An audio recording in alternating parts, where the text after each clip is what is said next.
degrees in Philadelphia as we get ready for the first playoff game ever nearing the end of the inaugural season of the United States Football League. Chicago, the Blitz 12-6, the wild card entry from the Central Division, Michigan having won the Central Division title. The Philadelphia Stars a long time ago with a record of 15-3 clinched the Atlantic Division championship. Hello again, everybody.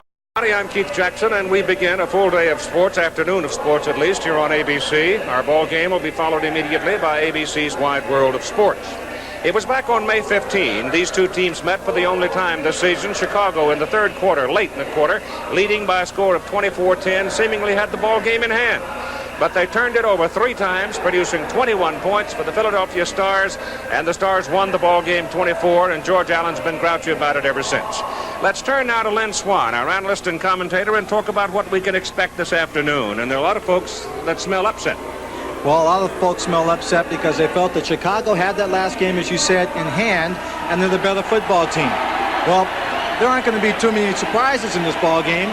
Philadelphia is going to take into this game with what brought them here, and that's Kelvin Bryant and their great running attack. Now Kelvin Bryant, who is named most valuable player by the Associated Press, is going to have to rely a great deal on the right side of his offensive line to get the job done. And that's where the key matchup will be today between Chicago Blitz's defensive line, a veteran line, versus a young but talented offensive line of the Philadelphia Stars. The Chicago offense now is a ball control offense, nickel and dime type of a passing game. Neither team really goes deep, but the Blitz bring in Spencer and Long. They're two good running backs, both getting over 1,000 yards. Well, the Philadelphia defense is going to have a problem stopping the running attack and also containing Tremaine Johnson. I think the key for them to be successful in stopping that offense is for the Philadelphia offense itself to score some points so that they force them to throw. Now, Tremaine Johnson is a great one, but any time you can take half of an offense away, force them to play catch-up football, eliminate the running game, only allow them to use the passing game, you can gear your defensive attack to stop that. Let your linemen put their ears back, depend on the great linebackers like Sam Mills to play a big part in the ballgame.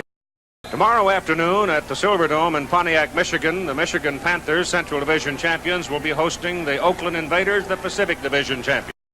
But right now, we're ready to go with Chicago and Philadelphia from Veterans Stadium in Philadelphia.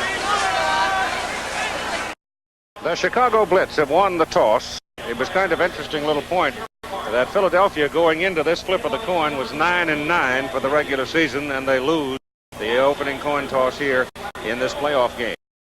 The crowd is sparse, to say the least. The ticket prices went up from $11 to $16 for this particular playoff game. Over in Michigan, they cut it back down to 8.5, and I understand they're expecting close to 60,000 people at the Silverdome tomorrow for that ball game. This is a key man, Chuck Fusina, for the Philadelphia Stars. He ran for 87 yards against the Chicago Blitz in the ball game that finished in the rain here. He ran for a touchdown.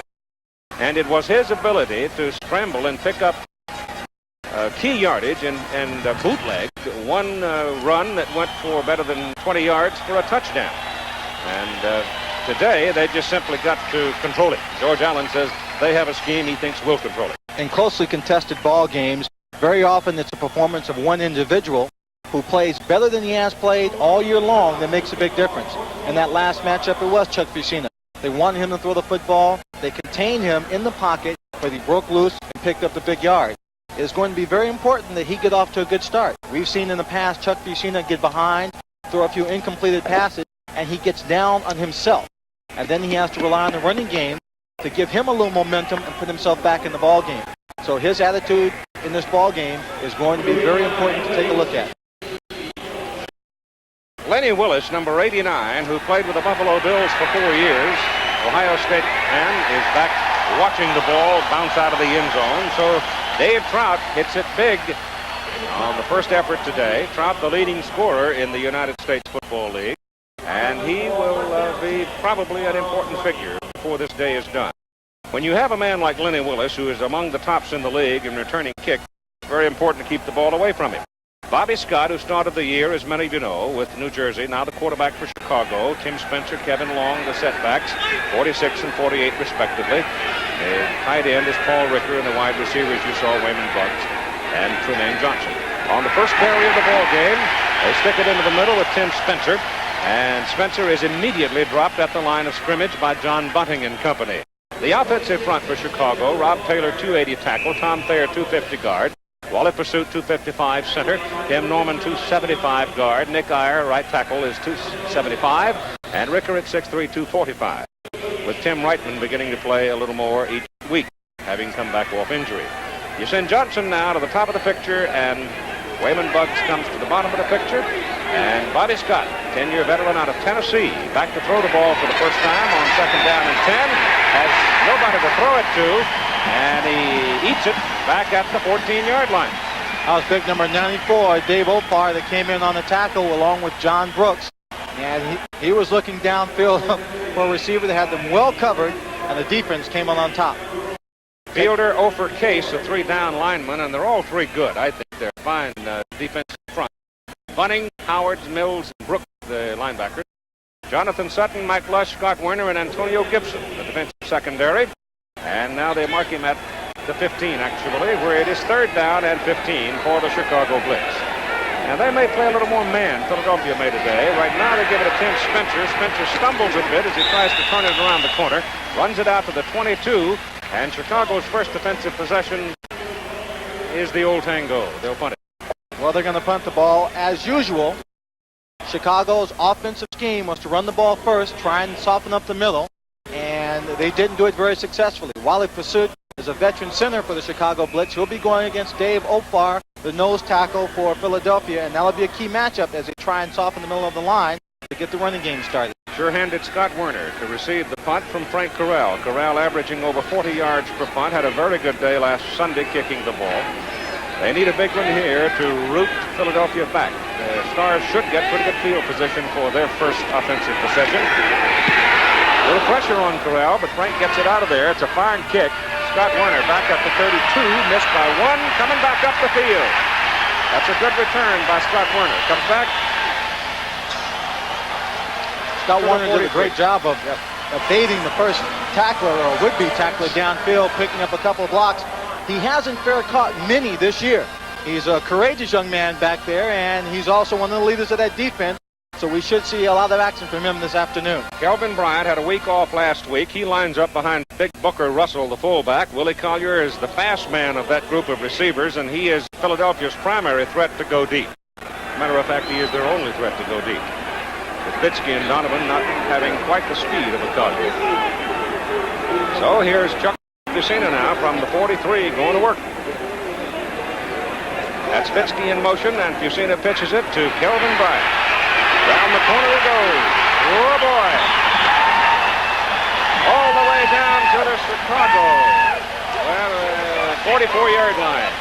Jim Farnhorst got just enough of him to knock him out of bounds. That was almost 6. Again, it's the offensive line. You see number 75, Eatman, coming out to block on the linebacker. Number 55, Jim Farnhorst. Kelvin Bryant gets to the outside, turns the corner, and picks up the first down before he's knocked out of bounds.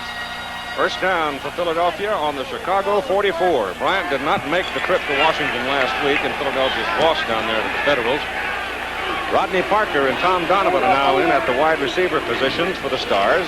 And Fusina gives it to Bryant again, and the play was slow to develop. Kelvin could not get back to the line of scrimmage as Chicago's defensive front was able to penetrate. The offensive unit up front for the Philadelphia Stars, you've got Brad Oates, a 275 tackle, Rich Garza, 260 guard. Bart Oates is 265 the center, brother of Brad. Chuck Comiskey, 280 at guard. Herb Eatman, 280 at tackle. And Steve Folsom, 6'4" and 230 at tight end. Second down, 12. Alan Harvin and Kelvin Bryant now line up. And that's a tandem we have not seen before together. It looks like the kind of talent you put in there when you want to pass, or you have a player that's going to the outside, trying to throw the defensive off. Second down and 12. Bryant has the ball. Sweep right. Good blocking. Gets a heck of a block from Harvin and runs it for about 10 yards before they bring him down. He's going to be short of the first down on second down and 12. He'll be short by about 2 yards, but it is down at the 36 of Chicago. Carl Allen did a good job that time, but it was number 61, Rich Garza, got to the outside and made a great block. That's the defensive unit up front, a four-man front for Chicago. Lorcher and Lathrop IU. It's a veteran bunch, and they're tough. Linebackers are Smith, Von Horst, and Stan White, who saw the defensive captain. Secondary is Carl Allen, Don Schwartz, Luther Bradley, who is back from a shoulder injury, and Virgil Livers.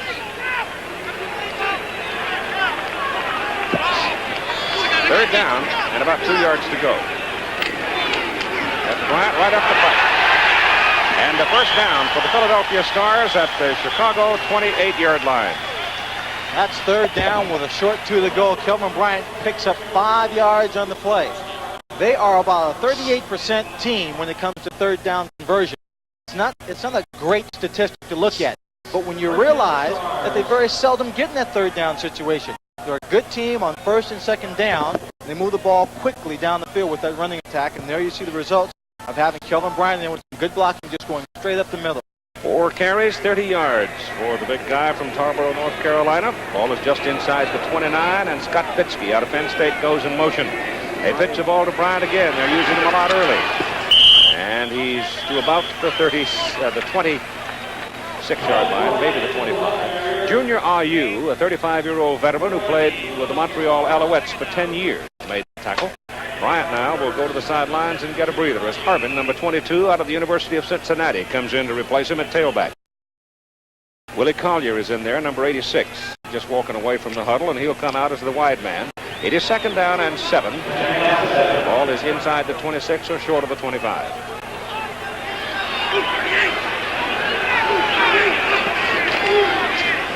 That's Harvin with the ball, and Harvin is to about the 23 for a couple of yards. George Allen, the head coach and president, general manager of the, no, well, not actually the general manager, but president of the ball club. Son Bruce is the general manager. It's all in the same family. And Jim Mora, who has done a brilliant job with the Philadelphia Stars, came in late, actually. Was about a week and a half late getting the head job here at Philadelphia after they had hired one man, George Perlis, who left to go to Michigan State. Third down and 5 for Philadelphia at the Chicago 23. Ucina's first pass. Pressure's on, runs away from it. Gets it off, throws a knuckleball. It's intercepted by number 24, Virgil Livers. Livers was out in the short secondary, protecting against Willie Collier, because Virgil's probably the only man in the Chicago secondary with the speed to stay with Collier. And Fusina, getting pressure from the blind side, was hit as he delivered, and he throws an interception. So Chicago gets the ball back at the 19.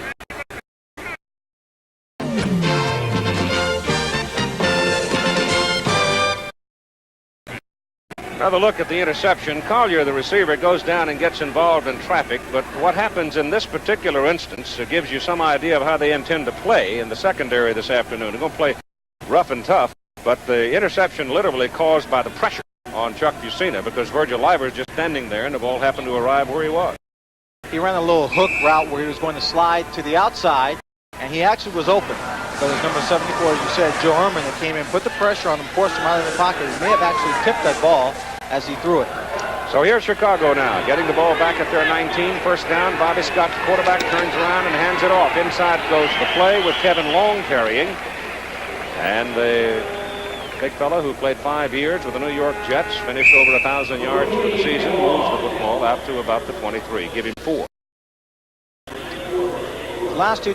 The last time these two teams played, Greg Landry, of course, quarterback the Chicago Blitz team. He's got a bit stronger arm than Bobby Scott and quicker release to get the ball to the short passes to the receivers. It'll be interesting to see if Bobby Scott can complete the same kind of passes today. That's Tim Spencer carrying the ball, and Spencer again stumbles a bit as he tries to make the cut on the artificial surface. Spencer last week in the ball game against Oakland had astro toe.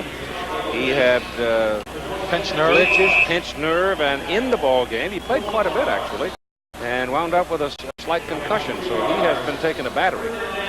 This entire Chicago team physically has been taking a battering. They played in 2 games, the last 2 games, in weather that was over 100 degrees.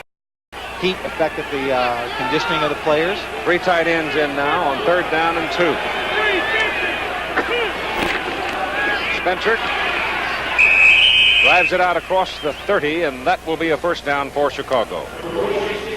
They just loaded it up with as much muscle as they could get in tight and wedged it out. So back goes Johnson now and Bugs, the wide people, And the Chicago Blitz will have the ball first down at the 30. Just a little something to follow during the course of this ball game. We talked about mistakes, and it was the mistakes of Chicago that cost them the game last time. Well, this time, good defensive pressure caused Chuck Buchanan to throw an interception. And let's keep a look at Chuck and see if he gets down on himself. Because as I said earlier, he does have that tendency. They send Tremaine Johnson in motion. They've got him double wide. He and Buggs are together. Johnson's going down the middle, and Bobby Scott runs away from the pressure, cuts it up the sidelines, and a hook slides for about 6 yards. John Brooks, number 53, out of Clemson, brought him down. The secondary of Philadelphia is not going to give him anything deep.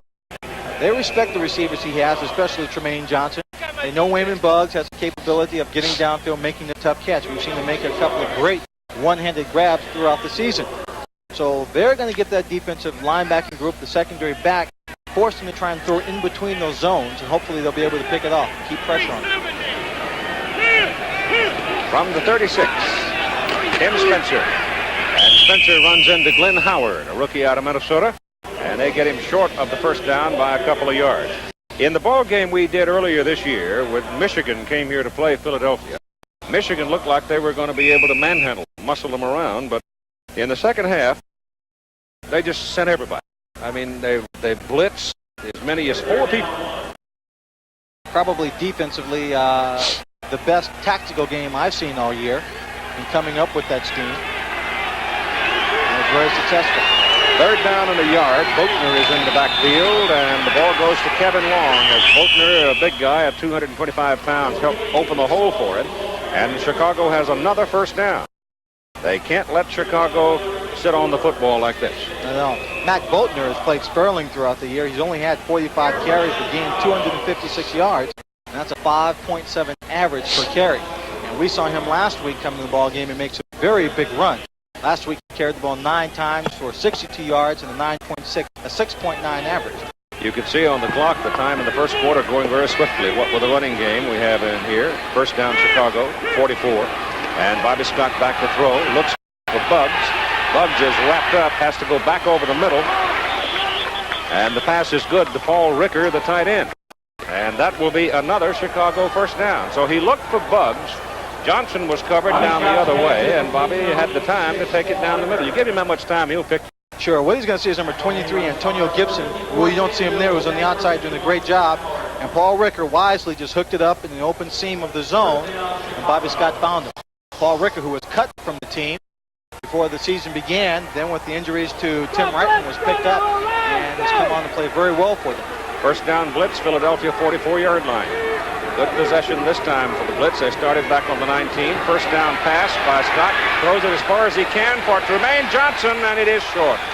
He had a touchdown if he could have gotten it there, but you're going to be seeing 2 quarterbacks today. Neither of them are going to be very effective beyond 25 yards.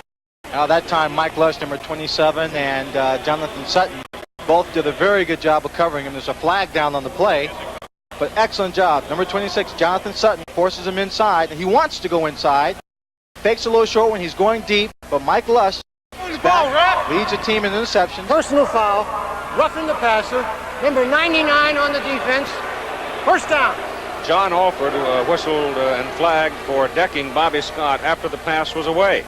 And he did. He flattened him. And he gets nailed a 15-yard personal foul penalty. The ball moves down to the Philadelphia 28-yard line. It's a silly foul. You cannot jump on that quarterback after he's released the ball. And the ball off to Tim Spencer, and Chicago staying relatively conservative.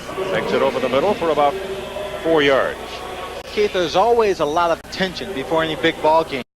But when it's a playoff game, it's a different kind of anxiety that covers the players at this time. They've made it to the playoffs. No one wants to be the first team to lose. No one wants to be bounced out. It's a Chicago team that everyone predicted would be in the playoffs and expected to win the championship. It's a Philadelphia team that has the best record going into it.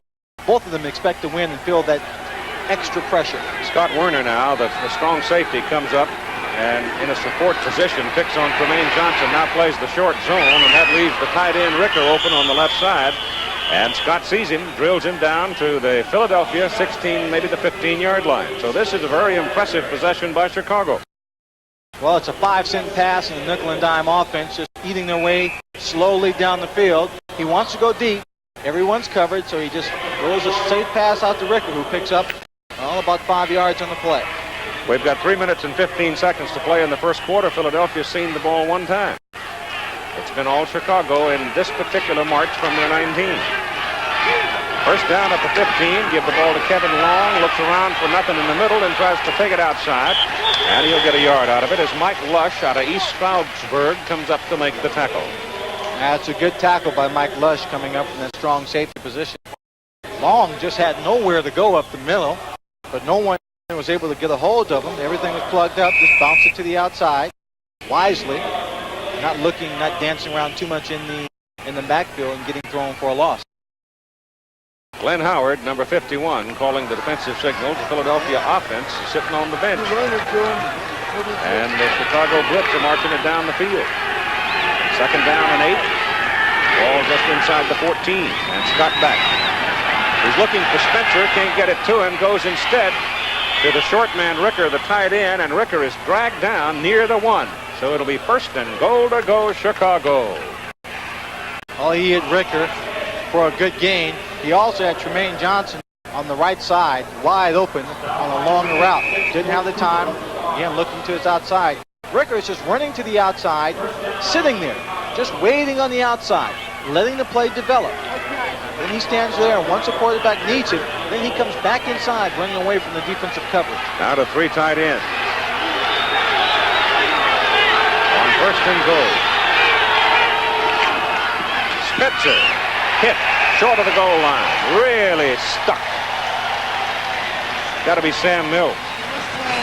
Sam Mills was one of the men, and the other man was number 51, Glenn Howard. Sam Mills, a story in itself. Small guy. You see Glenn Howard, number 51, right there. Both of them standing in the hole. Watch the contact right there. Both of them get low underneath them. Howard making initial contact. Sam Mills coming up to give him a little support. Spencer's a strong running back to bring down. You have to gang tackle.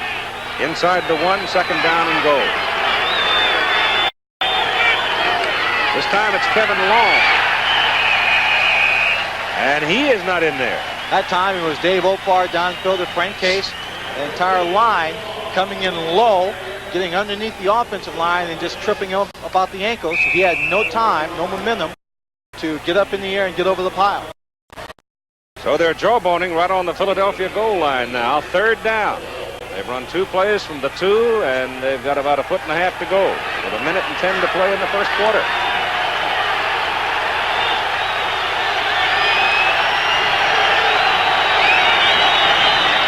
Scott gives it to Kevin Long. Touchdown. He got far enough.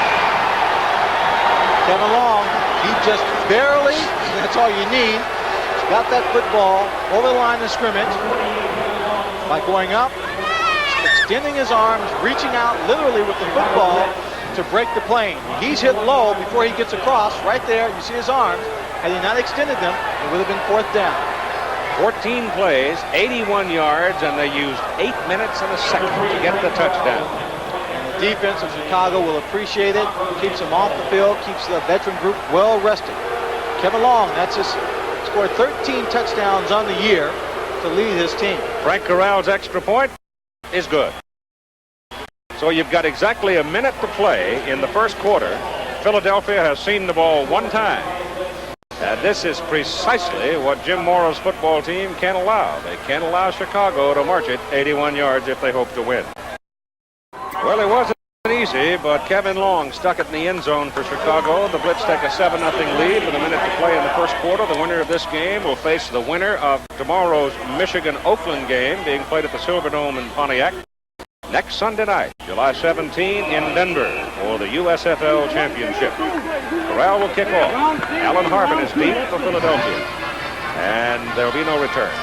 David Riley, an up back, took a look at it, couldn't field it, and it goes all the way through, and it's Philadelphia's ball. First down at the 20. So now I think the Philadelphia offense has got to be productive. For no other reason, to give their defense some rest. Tim Brandt is with us. Tim is down on the Chicago sideline right now, and Bobby Scott, who engineered that long march, right now has been talking with coaches and Tom Rosen. Tim will have an impression for us, I'm sure, in a few moments about that possession for the Blitz as they go 81 yards. Philadelphia now, first down from the 20. And it goes to Kelvin Bryant. Bryant trying to get to the right side. Won't get much out of that. In fact, they get him right at the line of scrimmage. Ed Smith out of Vanderbilt, linebacker, who had 2 years with Baltimore and a year with the St. Louis Cardinals, makes the stop. Carl Lurch, number 71 from USC, played with George Allen in Washington. Defensive end, came slashing upfield that time. What he wants to do, or the ends in this team want to do, is get upfield into the backfield as quickly as possible and turn Kelvin Bryant and all the running plays back inside to where the defense can give them some help. So you'll see him in that backfield quite a bit this afternoon. Farnhorst comes out now, and a nickel defense goes in for Chicago as the Blitz expect pass on 2nd down and 10. They don't get the pass, though, as the handoff goes inside, and there's nothing there. So right now, the Chicago defensive front is controlling pretty much that line of scrimmage, as time's just about gone in the first quarter of play. It is all over. So after one period of play, it's Chicago 7 and Philadelphia nothing in the opening of the divisional playoffs in the United States Football League. As we begin the second quarter of play at the vet in Philadelphia, the Stars have the ball, trailing 7-0 to Chicago. 3rd down 9, just short of the 21. 3 wide receivers in. David Riley lines up in the backfield with Kelvin Bryant. Chuck Fusina, the quarterback. The Philadelphia offense has been pretty well handled so far. Fusina looks, goes down the middle. Ball is tipped, intercepted. Luther Bradley. Bradley, who has now 13 interceptions on the year, runs it back inside the 20, and Chicago is right back again knocking on the door as that pass was tipped at the line of scrimmage. Well, so far all the mistakes have come from Philadelphia. Here again, Chuck Fusina drops back to pass. He gets plenty of time. The pocket is formed well in front of him. A little action at his feet. Throws one. It's just thrown too low. It's tipped up. And Luther Bradley comes in after number 28, Don Schwartz, just knocks down the receiver. Watch Luther Bradley. He's just reading the play. Watching the receiver come in. So right there, he's in position. And the ball's tipped up in the air. He's in the right place. It's a fine job of getting the ball upfield. And it's Chicago again in scoring territory. 19-yard line of Philadelphia. Ball goes to Kevin Long on a sweep left. Chicago loves to run the football to the left side. Generally speaking, you expect football teams to be right-handed. But Chicago, with George Allen, has developed a running attack that is very good to the left. Well, usually on the defense, your stronger people have a tendency to be on their right side because that's where the stronger people are offensively. Allen likes to exploit that, sending his people to the left. And the football goes inside the 7, where it's 1st down and goal for Chicago. The goal line defense is now in for Philadelphia. They keep the wide receivers in there, hand that ball off inside, and Kevin Long runs it inside the 5 down to about the 3. 2nd down and goal. George Allen will keep the ball on the ground as much as he can. Just really trying to out-physical that defensive line in Philadelphia and just bury them along the line of scrimmage, and then going up top for the big play. He got a lot of yardage on that carry, the 1st down play. It's now 2nd down and goal at the 3. And so Allen sends in 3 tight end alignment now, bringing out his wide people. So he's got the Ricker, Cozen, and Reitman in there. And the running backs are Spencer and Long.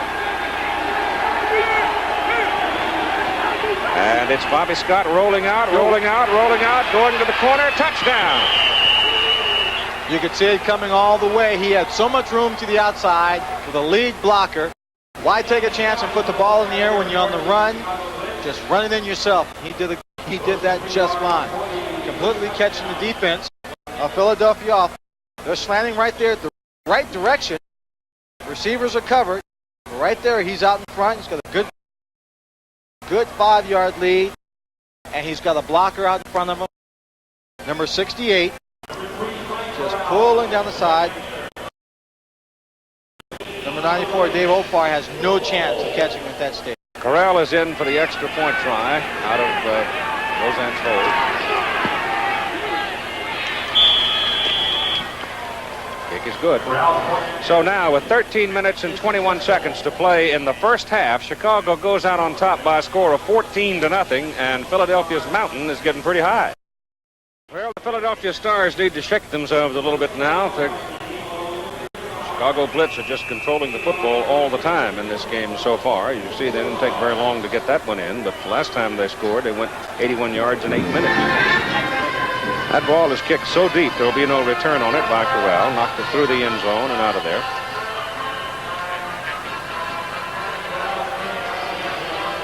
Alan Harvin wanting desperately to return that ball, but getting no chance. And right now, Philadelphia has to stay away from mistakes. 14-0 ball game. Chicago leading. 13:15 to play as Philadelphia comes out first down on their 20. Chuck Fusina, who was intercepted only 10 times in the regular season, has been picked off twice today, and both times under pressure. And he's back to throw. He's trying to set up a screen. Gets the screen working with Kelvin Bryant. Gets him out there one-on-one, and he is tough. He moves the ball up near the 28, and it'll be second down and 2. Here is Tim Brandt now with Bobby Scott. Thanks, Keith. We've been talking about the Philadelphia defenses. They have shown you a few things that you haven't seen before, Bobby. What are they? Well, we've seen them before, but they're giving us a little bit more of them in a double zone look, rolling on both wide receivers. Now, they look like they're playing a little bit soft, a little bit loose because of Tremaine. Can you go underneath the linebackers? Well, that's what we're thinking about doing right now is, coming underneath a little more, trying to open Tremaine up. Okay, Keith? Thank you, Timmy. And the penalty moves the football out to the 43. Penalty was roughing the passer, and Chuck Fusina took a little shot trying to set up that screen. It's a little dangerous when you got a pass rush that is so intense from the Chicago Blitz. When you set up that screen, you're bound to take a couple of shots. From the 43 now as Philadelphia gets field position. And give it to Alan Harvin. Harvin's got some daylight. Goes for the marker, and he's got it. And another penalty flag is down.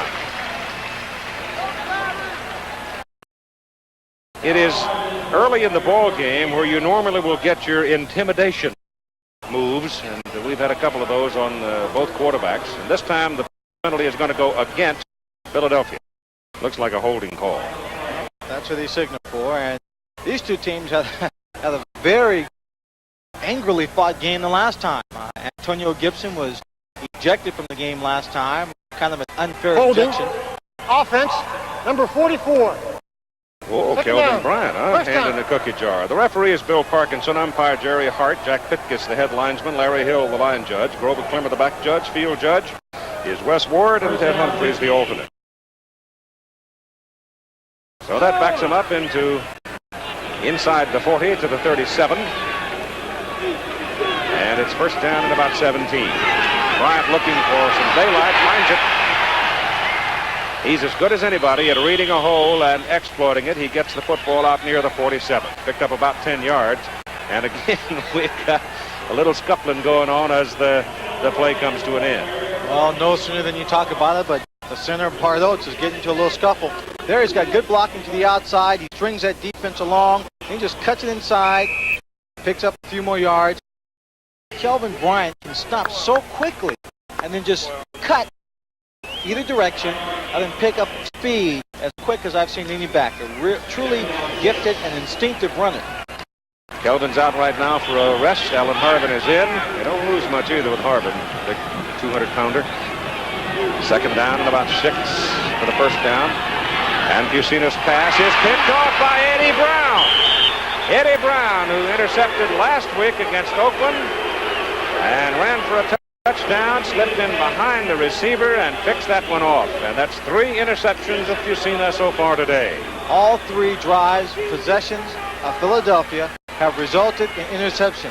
Chuck Fusina drops back. He throws it just too far to the outside. Folsom can't reach it. And Eddie Brown is the only man that has a chance. And so here's Chicago again on the Philadelphia side of the field, leading 14-0 in the second quarter and first down at the Philly 46. The Philadelphia defense now has the old grindstone in front of them. They've got to do something. They can't get too pressurable. They've still got to worry about Bugs and Johnson. And they've got Johnson in motion, and Johnson's got the ball on a reverse, drops it, dribbles it, picks it up, comes back this way, and they knock him down just about the line of scrimmage. And 45 seconds later, he only gets into the line of scrimmage. He's very, very lucky that he didn't lose his ball when he dropped it. It bounces right back to him.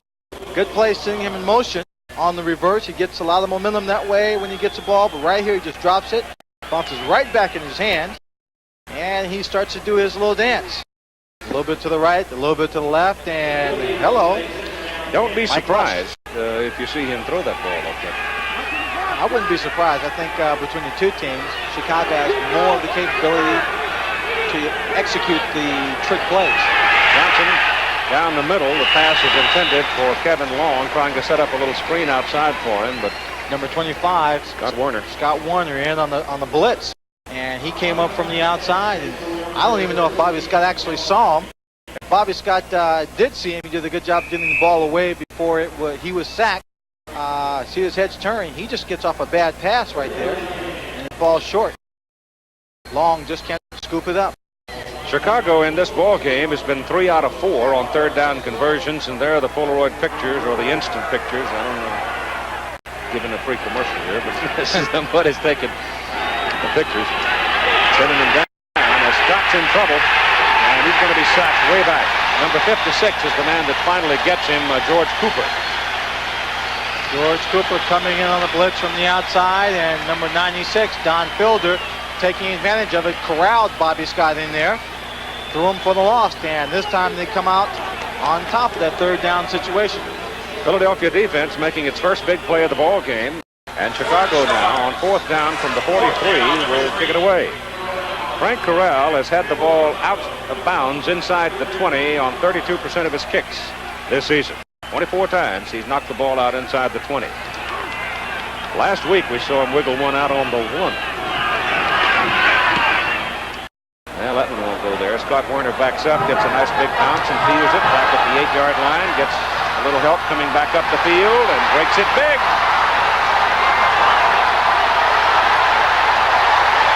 Scott Werner, the Georgia safety.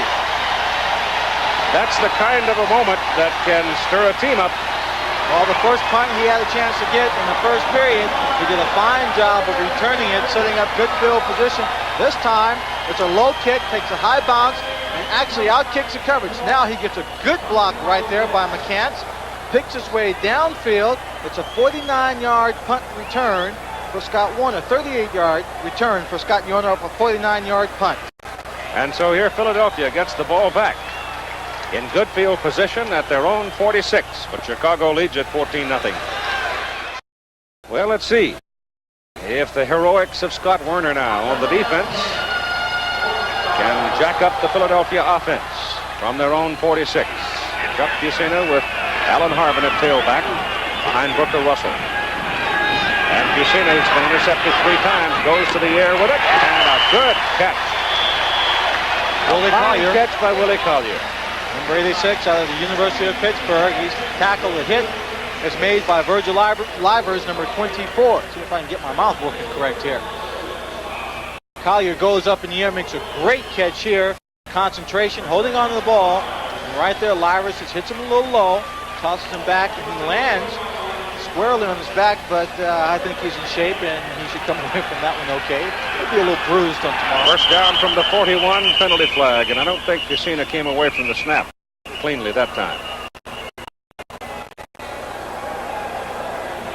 Is that number 64, John Lee? John Lee, he was number 69. Hasn't had much luck, got hurt twice, so he changed shirts. Illegal procedure against the center on the offense. 5 yards. Bart Oates. He did not get away from the snap cleanly. It's going to cost him 5 yards. Irv Eatman now remonstrating one of the Chicago ball players. In the game they played here back on May 15, Chicago devoted a lot of attention to Irv Eatman and got him all upset, and they're trying to do it again. And it looks like they're succeeding. Well, that's number 71, Carl Lorch, defensive end. He's a solid veteran journeyman ball player going against a truly talented offensive tackle in Eatman, but he's got that experience. Although head slapping is illegal, Carl Lurch head slapped him throughout the entire ball game the first time. First down and 15 for Philadelphia from the 46. Scott Fitzke turns and goes, nope, don't keep on coming this way. And they give the ball off to Harvin, and Alan Harvin gets a little bit of help and turns it inside the 40 to about the 38. Here's Tim Brandt now, and the man who made the big play for Philly, Scott Werner. And Keith, he has ignited this ball club. You can see they're starting to play extremely well now. Your return did it. How do you feel? Well, right now, being 14 points behind, I feel like we really got to go out there and work hard to they've been getting the turnovers. We've got to turn it around and start getting some of our own. I hope our offense can come on down the field and put 7 points on the board. Scotty, did you expect them to go underneath for the tight end as much? Well, no, I imagine they figured we'd be out on Tremaine pretty heavily, and they figured the tight end would be open, and so far it's worked for them. Okay, Keith. Kelvin Bryant wiggling, darting, squirming, finally thrown down about the 33. He'll be short of the first down by a couple of yards as Jim Ponhorst, a rookie out of Minnesota, made the hit, along with Carl Allen out of Southern Mississippi. Allen had 6 years with the St. Louis Cardinals. Bryant now 9 carries and 46 yards in the ball game. 14-0 ball game with Chicago leading. And 8 minutes and 40 seconds to go in the first half. They always want to remain within striking distance of the Chicago Blitz. Chicago has had its problems in the second half maintaining leads.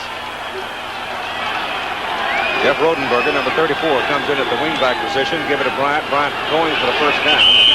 He may have it. Then on the other end, he may not. It's going to be very close. It depends on if they mark the ball where his body was or where he was leaning, trying to place the football. It's a yard short.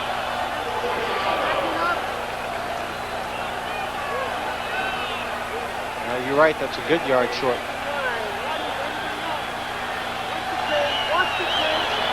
The down markers are at about the 31-yard line. The ball appears to be squarely on the 32. They want a measurement. They want to know exactly how far they have to move it. Obviously, they, at this point, are going to go for it because they're down by 14 points. This game could very well come down to the kickers, and coming into this ball game, David Trout has been having some problems with his back. That's a little bit sore on him. They don't know how well he will be able to kick, and if he cannot kick well enough, then their punter, Sean Landeta, will come in. He looked all right on that kickoff. He knocked it out of the county.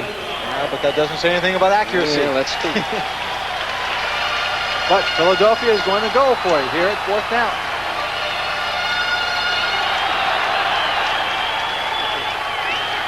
David Riley lines up as the blocking back in front of Kelvin Bryant. Oh, Lucina. He didn't have that ball clean. He just lunges ahead, and I think he's got his first down. Yes, he did. I don't know. Maybe it was intended that he sneak it over the left side, running behind Garza.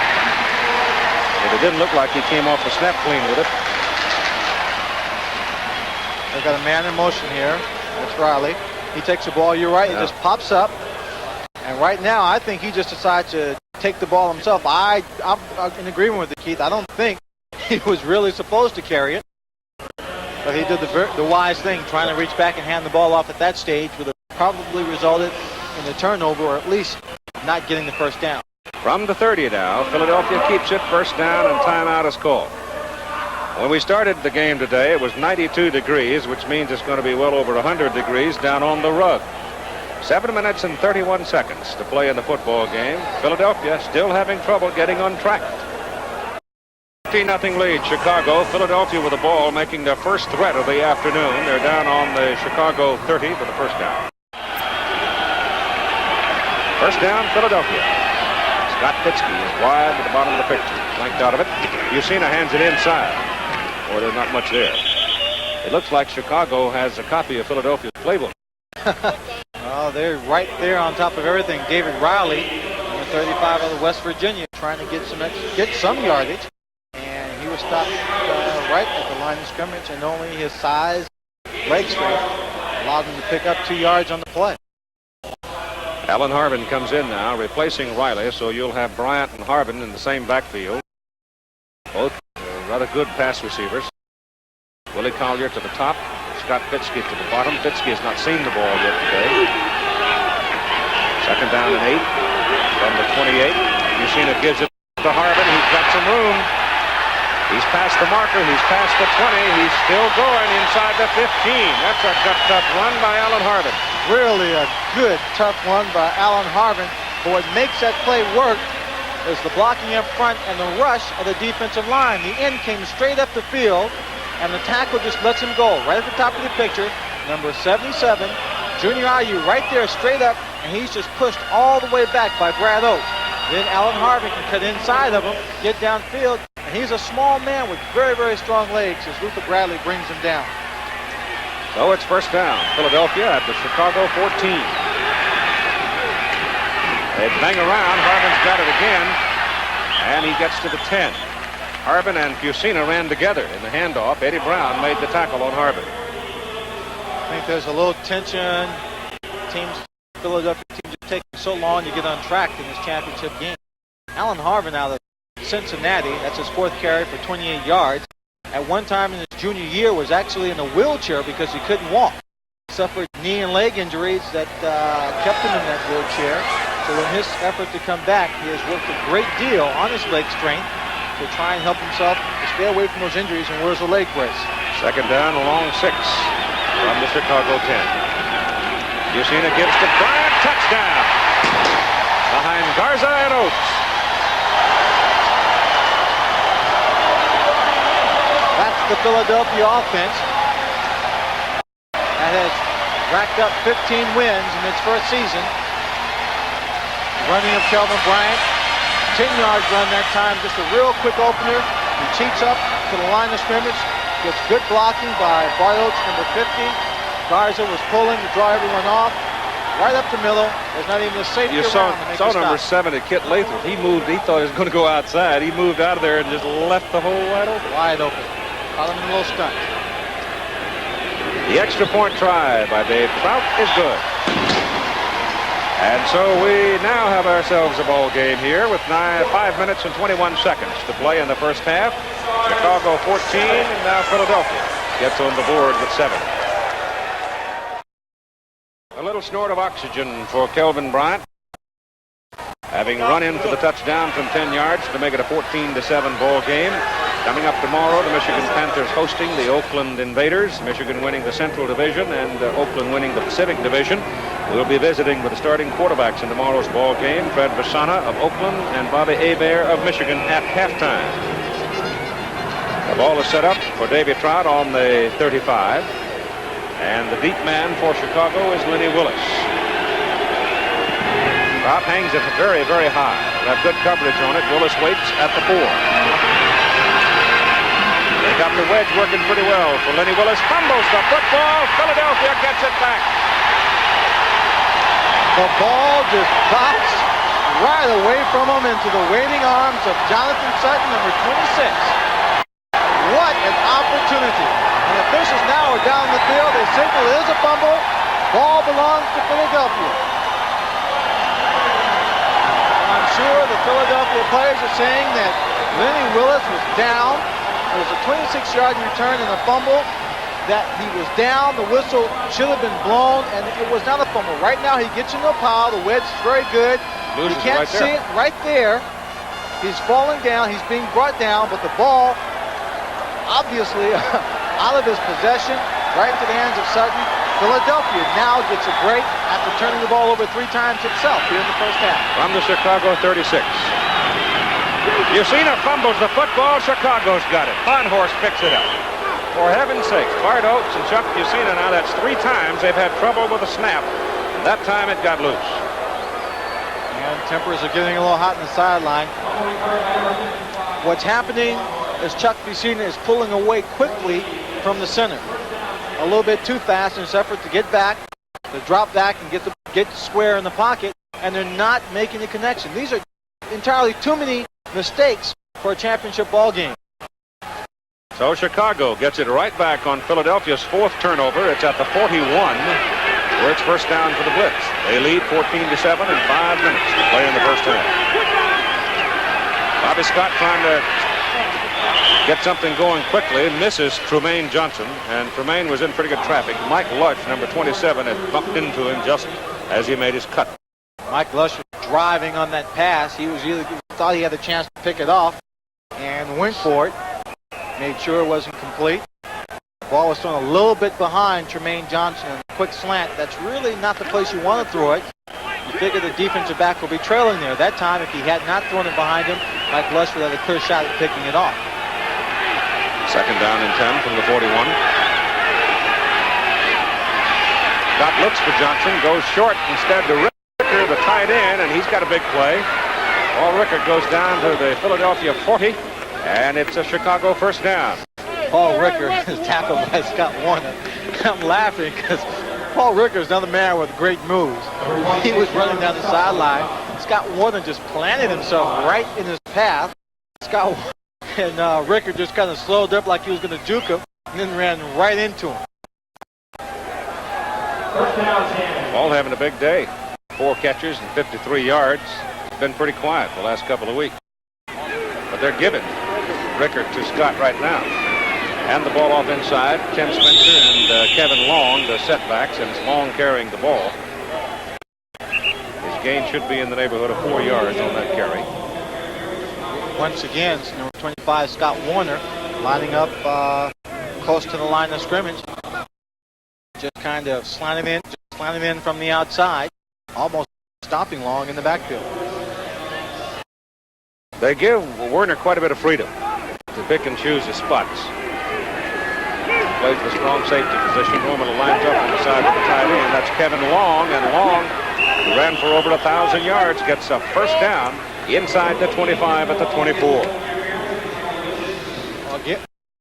Again, coming to the left side to get some good blocks up front.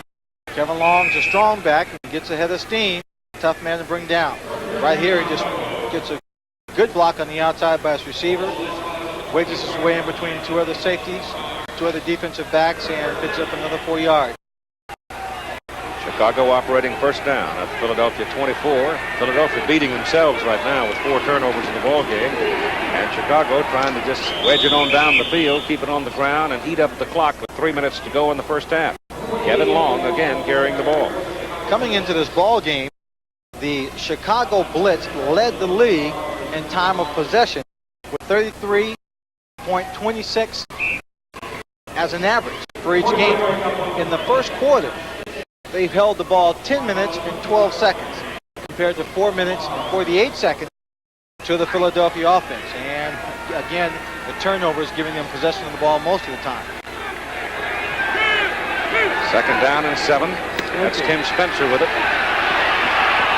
Spencer gets around the corner and he's close to his first down. Very close is Tim Norman. Number 68, big guard, was leading him downfield. It's a first down for Chicago. Demoralizing for Philadelphia, I'm sure. A team that won 15 out of 18 ball games, and the loss to Washington kind of shrugged off by a lot of people because Kelvin Bryant didn't make the trip. But it's got to be demoralizing to them, Lynn Swan, to get themselves in this fix where they can do very little right so far. It is, and you know, they've got to find a way to get it back. They had a great opportunity with the kickoff being fumbled, and then with Chuck Fishing and Oates not connecting on the snap, they give the ball right back. That's Kevin Long, and he ran right past Sam Mills. Sam had a shot at him in the backfield and missed it. So instead of a loss, Long picks up about 3 yards. The defense of Philadelphia has not been a team that has ever given up in any ball game they played. They've been behind before. They just hang in there as tough as they can, try and keep that offense or the opposition away from an end zone as we come down to the 2-minute warning. 2 minutes to go in the first half of play. Kevin Long now with 47 yards in the ball game. Chicago leading 14-7 and threatening to add some more. We'll be right back. Halftime, we'll be talking with Fred Basana, quarterback of the Oakland Invaders, and Bobby Hebert, quarterback of the Michigan Panthers. They meet tomorrow at the Silverdome in Pontiac. The Central Division champions and the Pacific Division champions. Rated number 1 and 2 in this league. The football is sitting inside the 13. Second down, about 8. Matt Boatner, who ran 9 times for 62 yards last week against Oakland, is in the backfield as Kevin Long shaken up and came out. Bobby Scott back, looks for Johnson. Lofts it for the corner. He's wide open. Touchdown, Chicago. Well, it wasn't a pretty route by Johnson, but it was effective. And that time it was over number 26, Jonathan Sutton. Mike Lush was the safety in there on the sideline, and safety in the middle of the field. He couldn't get over the help. Tremaine Johnson ran inside and first outside, low flag route. 12-yard catch on the sideline for Tremaine Johnson. That's his 11th touchdown this year. He fakes to the outside here, goes to the outside, then steps inside. He wants actually to catch his ball over his inside shoulder. Ball is put on the outside, does a fine job of adjusting, brings him down, both feet in for the touchdown. 6'3", 190 with that kind of quickness and speed. He's tough. Kick by Corral. Good. 1 minute and 55 seconds to play. And Philadelphia has now mistaken themselves into another 14-point deficit. 21-7 Chicago leads. It's amazing that Philadelphia can turn the ball over 4 times and still only be down 14 points. They could very well be down by 21. That's right. Perfect opportunity to tie the ball game up after a fumble on the kickoff, and the mistakes are just destroying the Philadelphia team. The first time they met, Chicago had a 24-10 lead and then fell into a siege of turnovers themselves and lost the ball game 31-24.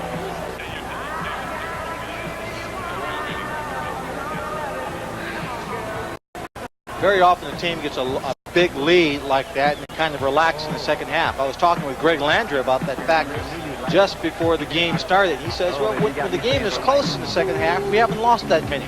It's only when we get the commanding lead. There are the numbers on the scoring drive as we await the kickoff by Corral now with Alan Harbin deep. Frank hits it. It's going to go way back. There'll be no return. It's beyond the end zone. And so Philadelphia will start at the 20. And again, a note that we will be talking with the quarterbacks at tomorrow's ball game. Michigan Panthers Bobby Hebert and the Oakland Invaders Red Basant. They're sitting in our seats where we're going to work tomorrow. Both those guys looking closely, I'm sure, at the defenses of both teams here, anticipating hopefully they'll win, each one of them wanting to win their ball game, trying to figure out just what they'd like to do against either Chicago or Philadelphia. Not too prominent on their minds. They don't want to get too far ahead. 1 minute and 55 to go in the first half. And Chuck Fusina gives the ball to Kelvin Bryant. Oh, look at this. Pretty close to see you later there. They have moved the ball well in all their possessions. Well, they've outrushed Chicago, believe it or not. But it's the mistakes. There's an injured man down the field right now. I think it's Willie Collier, wide receiver. He was down and got caught underneath that big stack. He was trying to block for Kelvin, and Willie got caught under the pileup. He's not all that big, 5'10", 180, and had about 900 pounds fall down on him. Working on his right leg. Kelvin Bryant has run 12 times for 79 yards. The Chicago rushing total is 80. Let's go back to the play, and we'll see how Willie got hurt. See him down in that stack now, trying to block. And it looks like his leg just got caught under the pile. You see him right there, going right down his back in a great deal of pain.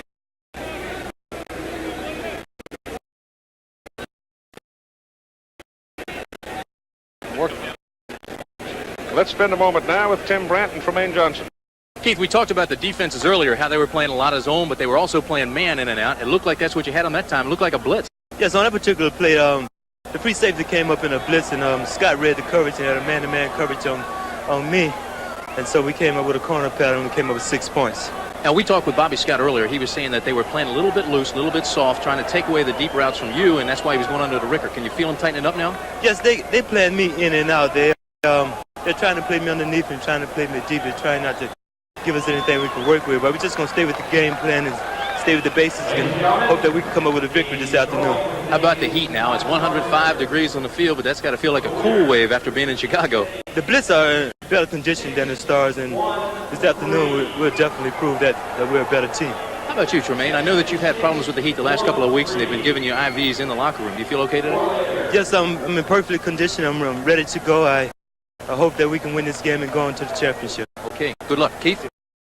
Young man out of Grambling, well trained by one of the great coaches of my lifetime, certainly, and perhaps of all time, Eddie Robinson. I think down in Grambling, Eddie Robinson goes to sleep at night. He dreams of what a perfect football player should be. And he's got a little good fairy somewhere that makes those dreams come true, because he's had some great ones come out of there. It's called character, hard work. 41-yard line for Philadelphia, first down. Alan Harbin. That time, John Lee gets a hold of him as he tried to turn the corner. He still picked up 3 yards. Just kept going. just kept driving. He said, I'm not going to be stopped here. I'm going to pick up a few more yards. They're trying to get something going on this offensive team. Score another touchdown here to pull it to within 7. They got a minute and a half to do it. Their man short, Chicago is. Ed Smith finally gets out there in time to give him the 11th man. Little short pass over the middle to Harvin. And he jukes around trying to get away from the linebackers, and he is close to his first down. He's picked up the first down. The clocks will stop as they move the chain. Oh, they're going to measure, I think. Kind of interesting, Lynn Swan, that all 6 of Fusina's passes that he's thrown in this ballgame so far have not touched the ground. He has yet to have a ball on the ground. But that doesn't mean a whole lot because 3 of them have been intercepted. The fellas in that other colored shirt caught it. Well, he's 100% on the day, but half of those passes have been to the wrong team. And it is a first down for the Philadelphia Stars. John Lee comes out now, and Junior Ayu goes back in at a defensive end position for Chicago, and they set up and show him a 5-man front now and come up man on the wide receivers, and they give the ball inside. Bryant bounces away. He's got room to the outside. Some blocking up front. Steps out of bounds inside the right at the 30-yard line. So it's another Philadelphia first down. Kelvin Bryant. Oh, he is so dangerous. He had number 83, Rodney Parker, blocking from the outside. Blocking there on number 24, Virgil Livers, and wisely, not thinking he can pick up any more yards, he gets out of bounds and stops the clock, allowing his team to huddle and get another 2 plays called in the hurry-up offense. A minute to play in the first half. You seen it back? Throws it. No, my goodness. There's no reason in the world that that ball is not caught by Rodney Parker. Oh, Rodney Parker. He's hit by Virgil Livers. But this is a big play. This is when the receiver really wants to catch a ball, and Rodney Parker knows better. He should hang on to this football. Comes right to him. Got nothing to do but hang on to it. He lets that ball come all the way into his chest instead of catching it with his hands, and bounces right off his shoulder pads. That was a big play. They're down inside the 10 with that catch. 56 seconds on the clock. Virgil Livers' hoof beats are not that loud. 95, 90, 185. Yusina's got to throw it now, and he gets all kinds of pressure, but he takes off with it down. He gets one block to turn him upfield. He needs to get out of bounds, and he does. And he's got a first down for Philadelphia. Down at the Chicago 12 with 48 seconds to play in the first half. Don Schwartz finally brought him down. I didn't see exactly what number that was, but I think it was number 87, Tom Donovan, that came back and gave him a good block number 56, Ed Smith. Let's take a look at it. Fusina's on the run. Smith is chasing him. Has a shot right there. Fusina picks up a block. It was Donovan. Don Schwartz grabs Fusina and throws him out of bounds. But it's a first down for Philadelphia at the Chicago 12. A 21-7 Chicago lead. Philadelphia trying to shorten it right here. Sort of an old Statue of Liberty as Harvin throws it back to Fusina. He's down at the 4. He runs to the goal line, and he is short of a touchdown. There's a penalty flag thrown. I believe what they're going to do is call a face mask on the play. Looked like it might have been John Lee that just reached up and grabbed that face mask of his. I didn't give Philadelphia as much credit as I should have. No, they come up really went to a gimmick. With the gimmick play, the gadget play. And it is a face mask. Touchdown. It is a touchdown. So they got the touchdown. They waited until they had defined the penalty, and Fusina did break the plane of the goal line. First time I've seen Philadelphia use the shotgun. They just hand the ball off to Harvin from the shotgun, and then turns back. Not a pretty pass. Fusina catches it falling down. Alert move. He's not touched. He gets back on his feet. John Lee's grabbing him, and into the end zone he goes with John Lee pulling on his face mask. And so, Jim Mora and his folks have been doing some planning as Davey Prout nails the extra point, and we've got ourselves a 21-14 ball game as we are 39 seconds away from halftime. Well, certainly, this being a championship game, the fact that the Philadelphia team has turned the ball over 4 times has not gotten this offense down. Chuck Fusina doing a great job keeping his attitude up, staying in this ball game, and extremely gutsy move, strong move by him to get in the end zone. I love this knuckleball by Allen. It just goes almost in over in. A nice catch by Chuck Fusina. He's not a strong man. Number 64 has got him outweighed by probably 100 pounds. And he just gets right into the end zone. He wanted it badly, trying to make up for some of the bad play in the first half. So we are still very much without, I tell you, Philadelphia goes in the clubhouse 21-7 at halftime. They're in bad shape. Well, Chicago's in bad shape because this Philadelphia team is not going to give up. Tremaine Johnson may have spoken too early when he talked about his team being in better condition and being the best football team out there. A little bit of his exuberance and excitement after scoring that touchdown because this Philadelphia team will continue to put the pressure on them. David Trout hits it very, very high to Lenny Willis up at the 11. Let him get outside. They run him down at the 16. That's a good play by number 48, Kevin Donnelly out of North Dakota State. Well, that time Lenny Willis got the ball when he came up to his blockers. If you look at the stats in that scoring drive for the Philadelphia Stars, he saw everything bunched up in the middle and thought he could bounce it out to the outside. Well, on kickoff coverage, people are assigned containment jobs. That is, they run down the field. They don't want anybody, they don't want the ball carrier to bounce it out to the outside, so they have to keep everything in. That time he did a good job, Kevin Donnelly, keeping it contained. Lenny Willis had no place to run, kept trying to run to the outside, and Donnelly made the tackle. Chicago from the 16 now with just 33 seconds to go in the first half. And they'll go to the clubhouse with a 7-point lead. Not wanting to take any chances with this Philadelphia team being a little fired up after some very outstanding play on their part. Well, they went to the gimmick play, this shotgun where the quarterback, Usina, wound up catching the ball and fell across the goal line as Chicago was flagged for a face mask, and the first half is over. So the first half of play, Chicago Blitz 21 and the Philadelphia Stars 14. We will be ready for halftime of this division playoff game after this message and a word from our local stations. We're ready to go now with the second half of play in this divisional playoff with the Atlantic Division champion Philadelphia Stars, who clinched the division championship a long time ago and have had a little trouble getting things cranked up. While we're waiting, let's turn for a moment to an old friend of mine, and I think one of the best football coaches anywhere at any level, Dick Corey, whose Boston Breakers just missed the playoffs. Tell me what you think about this first half, Coach. Keith, I think it's been an excellent football game. I think Philadelphia getting in with that flea flicker type play there at the end of the half certainly should spur them on. They get the ball to start this half. If they can go down and score 3 or 7 points, they're going to be right back in the thing. Well, you played this Philadelphia ball club twice. You beat them up at home on a miracle play at the end of it. But it's a ball club, and Lynn Swan made the point a while ago. It's a ball club that never quits. That's for sure. They're a lot like that Boston Breaker football team we had. A great bunch of players that never know when to quit, and they play 60 minutes.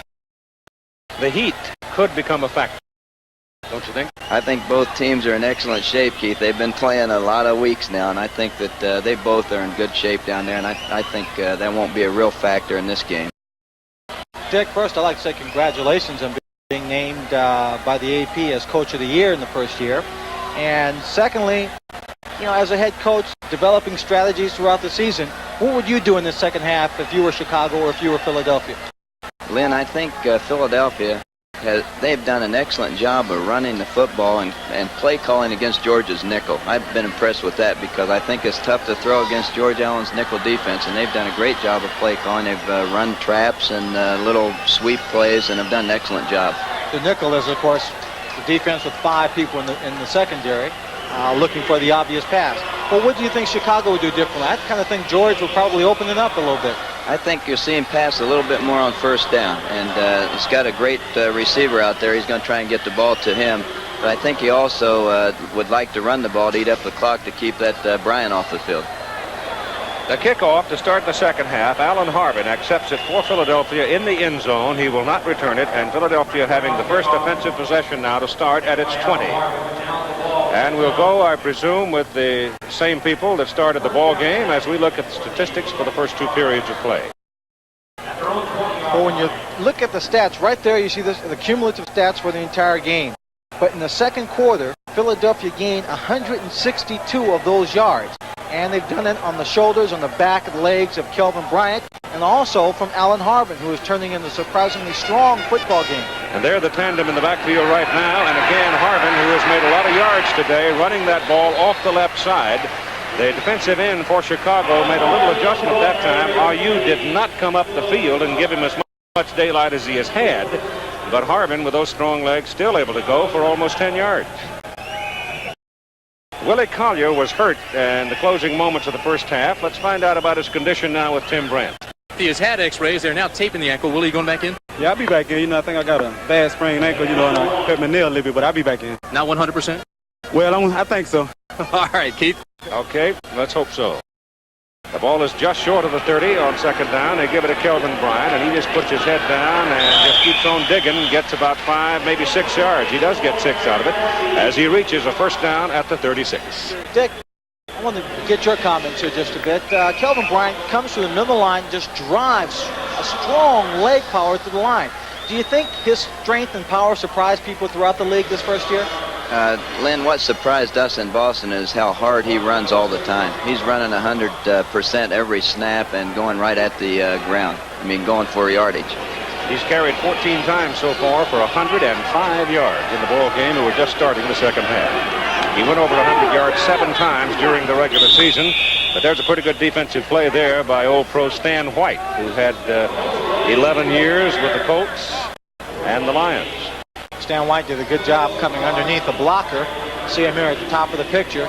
And just tripping up Kelvin Bryant before he got started. You saw right there, number 83, Parker coming in, leveling him. Good job by Rodney Parker, but he gets one hand up to trip up Kelvin Bryant. There you see a job well done, but no great results from it. Bryant leaves. Harbin moves over to the tailback spot. And Booker Russell is the fullback. Booker has not seen the football all day. He's out of Southwest Texas, and he can haul it too. But right now he's blocking, and a fumble by Alan Harbin. And the scramble is on, and Chicago's got the ball, and that's 5 turnovers. Ed Smith, the linebacker, covers it for Chicago.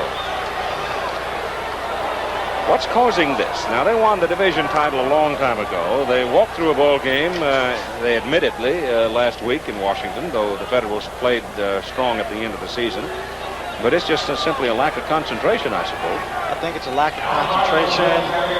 Maybe they're just a little bit too tight coming into this playoff. What I can't understand is why is Chuck Piscina having such a problem with the snap? Even on this drive, he had some problems getting the ball from center. Chicago goes to work, first down at the Philadelphia 34. And there goes Tim Spencer. And there's a good defensive play by number 25, Scott Werner. Now, we had mentioned at halftime that Scott Werner might come up along that line of scrimmage and become more involved, and that's a perfect example of it. He literally was playing defensive end there. He came up like a defensive end, blocking the play to the inside, getting a little help from his defensive line linebackers to close the play down.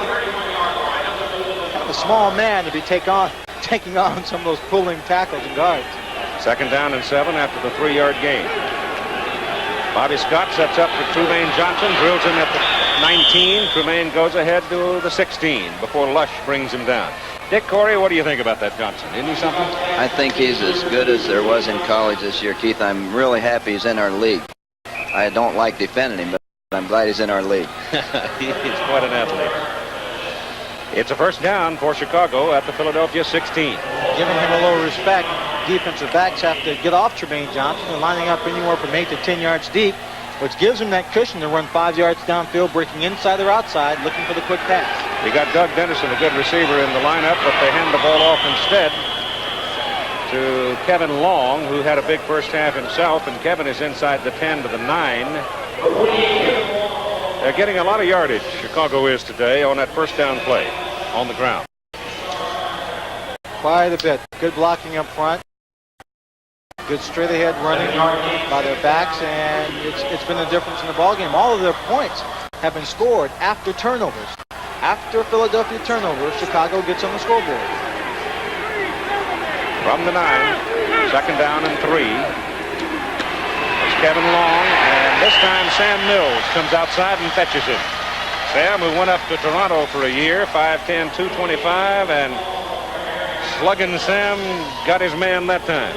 Good teamwork by the defense. Number 26, Jonathan Sutton, comes up to the outside, takes on the pulling blocker, and then right there frees up Sam Mills, who's slanting in from the linebacker position to make the tackle. And the ball backs up to the 12 on the 3-yard loss. Philadelphia's defense has been very, very tough on all the short yardage and goal line stands that they've had to face. Even though Kevin Long scored on the 1, he just barely scored.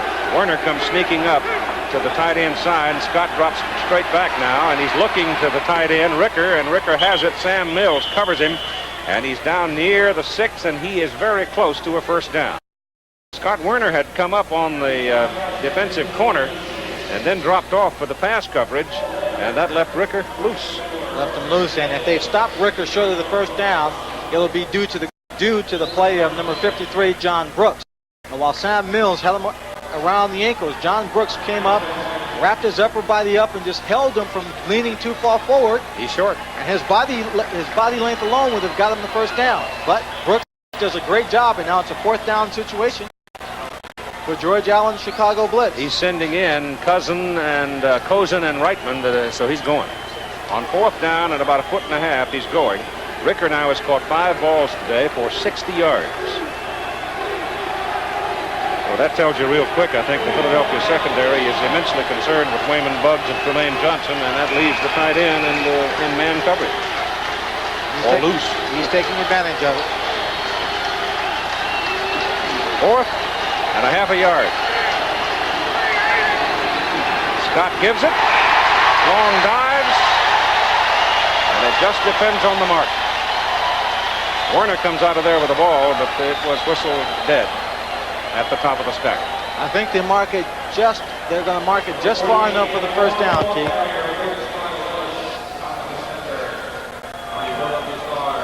He took a pretty good wallop at the top of the stack. I think we'll see the chains out again on this one. It's that close.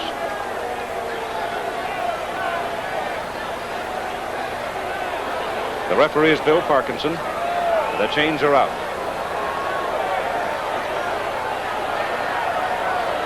It's first down about half the length of the ball. Those kind of plays make your stomach a little tight on the sideline, Coach Corey.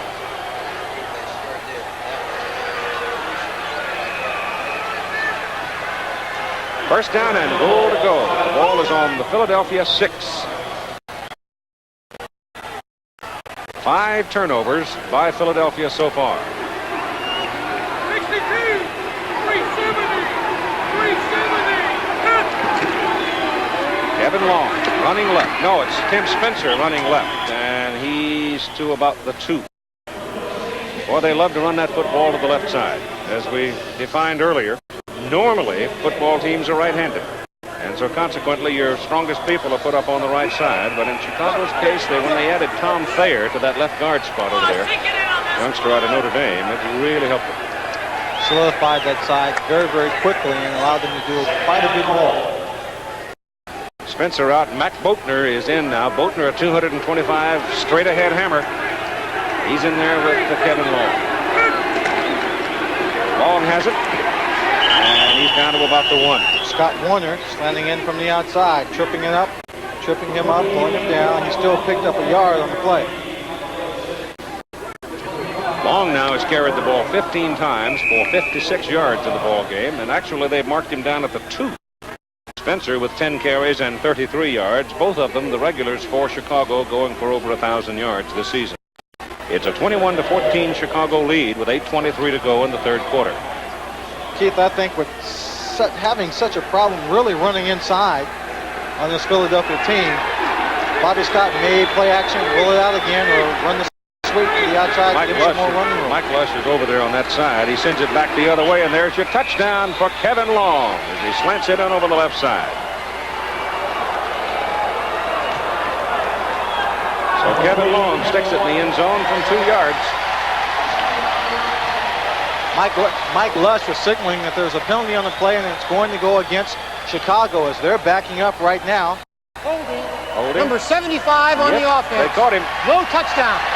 Rob Taylor caught holding. Well, the man who knows a lot about a holding call is, we've got a Philadelphia man shaking up Glenn Howard, inside linebacker, hurt in the end zone, so a moment for him. But Dick Corey's Boston Breakers had a chance to beat Oakland out in Oakland and could have been in this playoff himself and had a touchdown call back by holding late in the game. Keith, you and I have been friends a long time. Why'd you have to remind me of that? We did have a touchdown call back that really hurt us, and you know, it's one of those things that happen. You've got to be good enough to overcome it, but it was just too late in the game. Dick, I've got to ask you one question about that ball game. The play before, Charlie Smith makes a great grab. It looks like he's going to run right into the end zone, and he runs upfield and out of bounds. What did Charlie say after the game? What was he thinking about?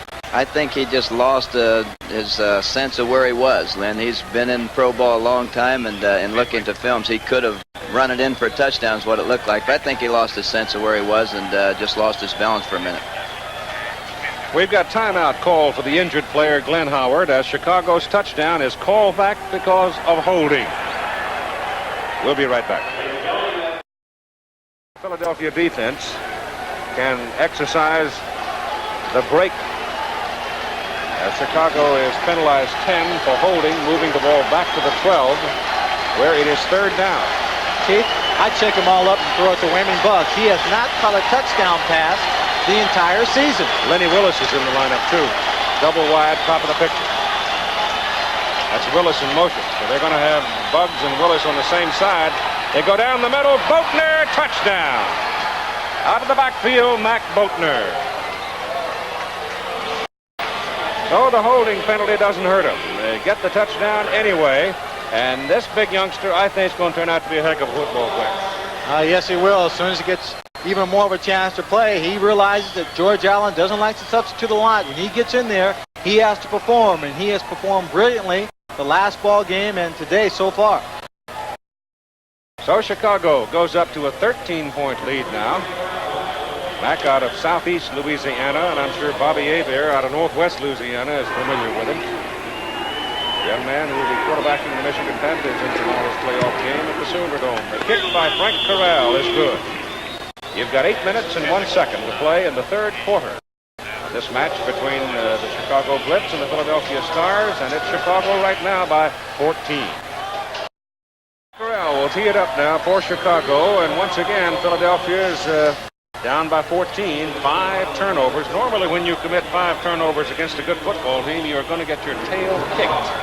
But so far, Philadelphia's been able to hang in. Let's see how they respond now as Corral's kick goes way back and beyond the restraining line. And once again, Philadelphia has no opportunity to return the ball.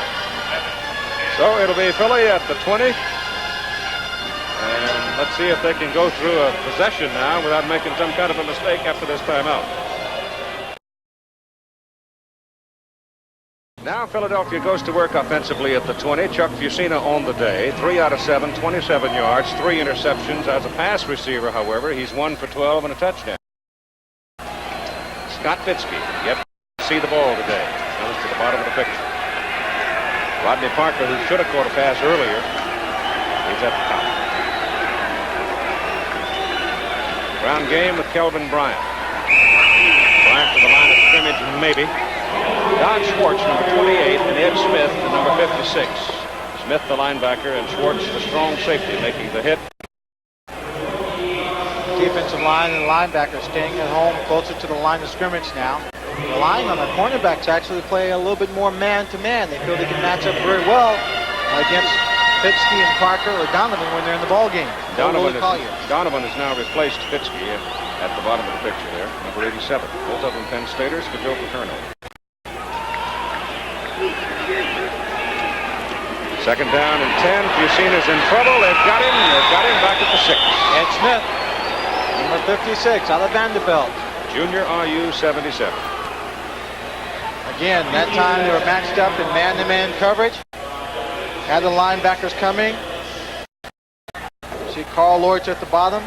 See Ed Smith right there just coming inside, grabbing the shirt sleeve, and Junior IU coming in to finish him off.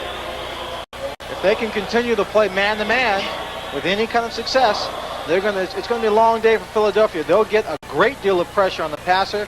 You'll see Chuck Fusina go down quite a bit more unless he goes to screen the short passes to the backside of the backfield. Mark the contact at the 9. That's where the ball is located now. So it's third down and about 21 as Fusina gets the ball off Fitzke for the first time today and goes down.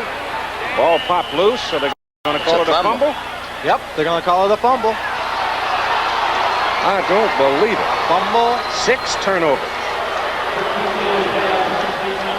6 turnovers. Carl Allen looked like the man that elbowed it loose, and then there was the melee, and Stan White came out of the stack with it.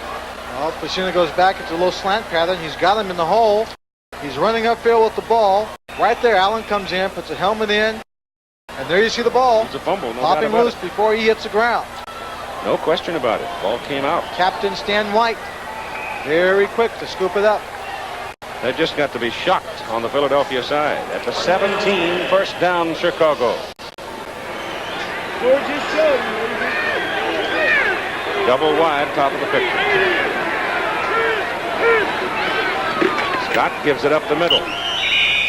Play goes to the 15 for Kevin Long.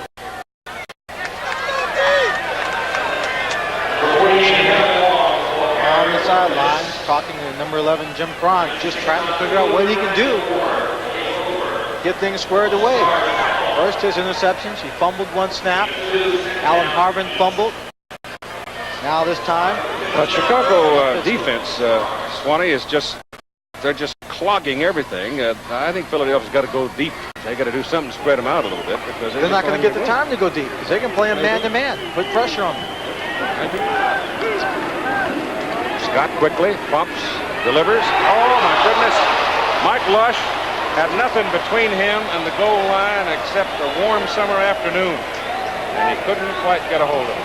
Oh, Mike Lush that time had a good angle to pick this ball off.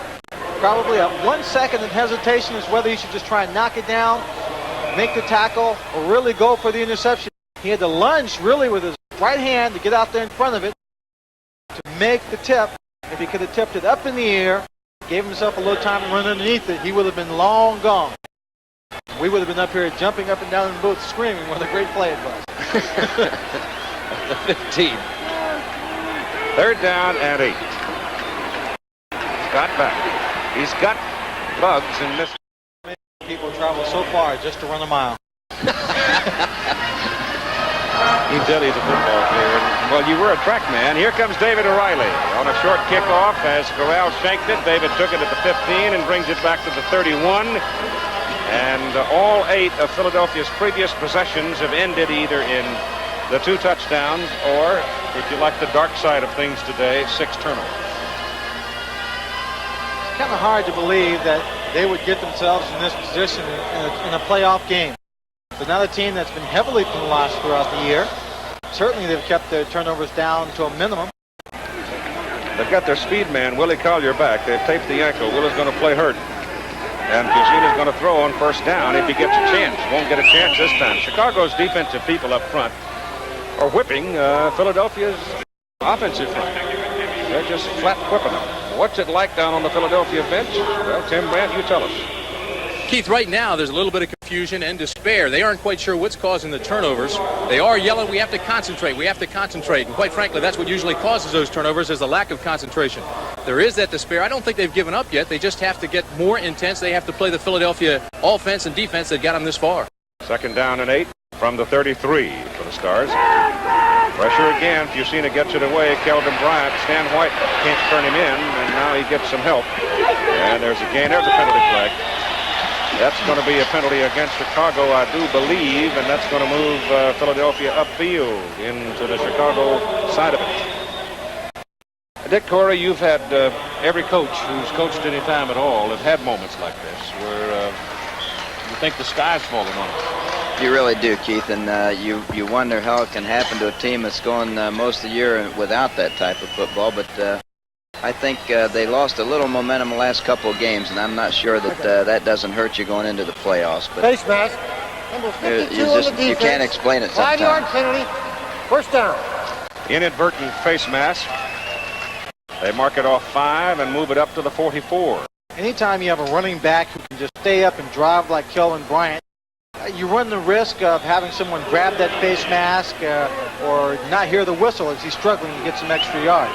First down. Ronnie, bury him, Ronnie! Here goes Bryant around the corner. And again, you see an example of, and again, another penalty flag. This one's going to go against Irv Eatman. Yep, I think you're right. Irv Eatman, in his exuberance to get out there, looked like he just pushed someone in the back. That play almost did not even get off. Kit Lathrop came storming through, had his arms around the waist of Chuck Fusina as he just barely reached Kelvin Bryant for the handoff. You know, Chicago's is now beginning to rankle Irv Eatman's hide. Wasn't any question but what they're going to do a lot of working on him. The Carl Arch, who, as you said earlier, had head slapped him the whole game the first time they played. And I think they've got Eatman all tackled up now. You see him right there. Kit Lathrop just missing the sack. Irv Eatman, 75, right in the middle of your picture, right behind Kelvin Bryant. And Kelvin will turn it upfield. A couple of good moves. He's being held up here. And then Irv Eatman right here continues to roll up, and it's number 56, Ed Smith. He hits in the back. Personal foul. Number 75 on the offense. First down. So number 75 is called for the pushing in the back of number 56, Ed Smith. They've got him stirred up now. He's got to be able to control that. First down and 20, ball just short of the 35. He's changing his play. Going to throw it on 1st and 20. Gets it off. Fitzke's out there. Pass is just too long. Well, it came up to the line of scrimmage. You expected to see either a 3 deep or possibly man-to-man coverage. You looked up, saw the 2 safeties deep and in the center, read that 2 deep zone, and realized there's one of 2 places you go against that zone. You go down the middle, or you get a receiver to go to the outside, kind of a zone flag route in between the short corner and the deep safety. This time it's Scott Fitzke. He has open there, and it's just a little bit too long. Good effort by Fitzke. Second down, 20, 35, Philadelphia. Chicago leading 31-14. That's Alan Harbin carrying the ball. Come on! Gets it out to about the 43. Come on, blockers! So he'll be 11 yards short of the first down as he looks at 3rd down, and that means Chicago will send in the nickel defense, I'm sure. Von Horst is normally the man that comes out, but Jimmy's still out there. That play looked a little strange to you the last time around. It was just that Philadelphia got the play off before the Chicago Blitz defense had a chance to get set. They pull Kit Lathrop, big lineman, out to get the nickel defense in. They go to a 3-down lineman circumstance and put Ed Smith, the linebacker, as the 4th man in an upright position. 3rd and 11. You've seen his pass to Kelvin Bryant is short of the first down. There's a penalty flag, and the penalty flag is thrown back at about the 35-yard line. So let's see about that. I believe it might have been the referee that dropped his flag. Holding, it's against Philadelphia.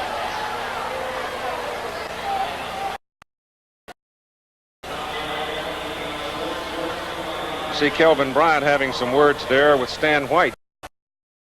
Kelvin doesn't talk much. No, not about normally. anything, but there is some temper in him. Well, it's just these veteran defensive players for Chicago.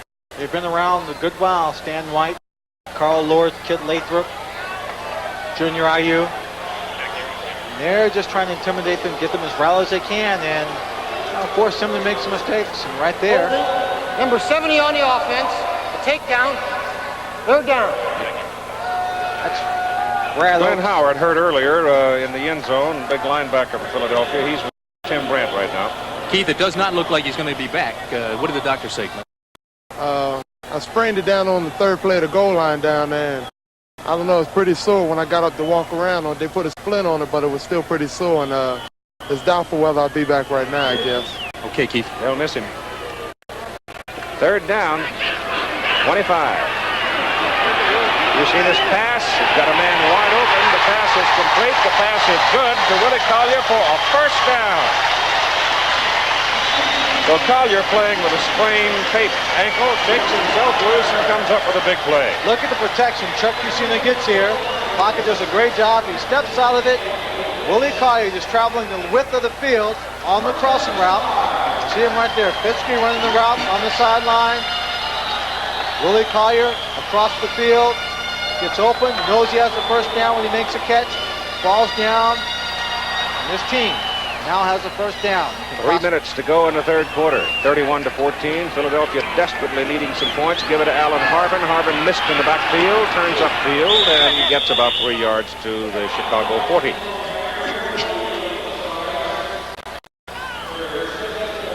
George Allen probably figured after that penalty flag was thrown for the holding, even though they seemed to be short of the first down, that if it was 4th down and 1, he'd have less of a chance of stopping them in that situation than he would if he put them back 3rd and 20. There's the Philadelphia offense coming up with the big play. Fitzke and Donovan now, double wide to the bottom of the 50. And timeout. Fitzke came in late. You've seen it, looked around. How many people you got out there? 1, 2, 3, 4, 5, 6, 7, 8, 9, 10, 11, 12.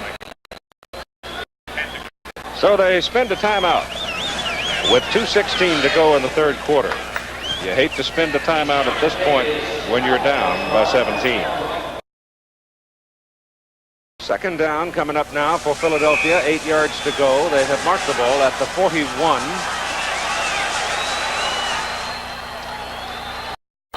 And again, they go double wide. This time it's Collier at the bottom of the picture, along with Scott Fitzke.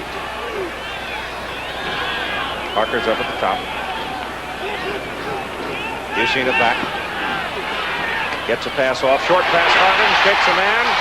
Makes the gain to the 25, goes to the 24. So Alan Harbin, having a fine day, is finally brought down by Eddie Brown and Stan White. That's the kind of play they've got to have. It nullifies that pass rush because he gets it off very quickly. You've seen just a little sidearm passer as he steps away for some pressure. Finds Alan Harbin just sitting to his left. And Alan Harbin turns on the Jets and picks up some big yardage. Ball is just short of the 14. It is a first down for Philadelphia. Short of the 24, I should say. Ayu now steps inside. Herman. You've seen his passes away. Now there is some concentration as Scott Fitzke turned inside, and he had outstanding coverage from Carl Allen, but Bucina had enough zip on the ball to get it to it. And Carl Allen is lipping on the play. Just a little slant route. He breaks on the inside. Excellent concentration in traffic. He's hit just as he catches this ball. That's the kind of play they need from their wide receivers. They're down by 17 points, and they're in scoring territory. The kind of play Nolan Fans made a lot of times this year for the Boston Breakers. He sure did, Keith. He had a fantastic year for us. Kelvin Bryant and Alan Harbin line up now on first down. And the ball is given to Alan Harbin, and Harbin is swallowed up instantly by a blitzing linebacker named Stan White. Well, they've run that same play just too many times in that situation.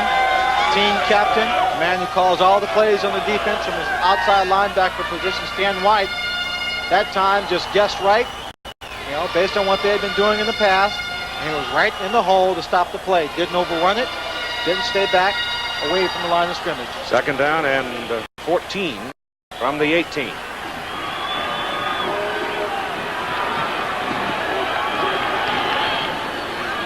Same play. And again, nothing. Loss of 2 more yards. That time, George Allen's defense was in the blitz. Number 64, John Lee. It's the man who made the tackle.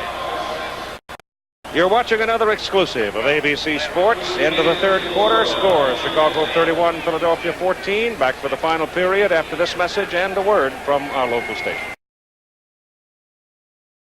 To recap, the Philadelphia Stars, Atlantic Division champions, best record in the USFL's first season, 15-3, getting whipped by Chicago. We've got 15 minutes to play. Philadelphia owns the ball, trailing 31-14, third down, 16 at the Chicago 20.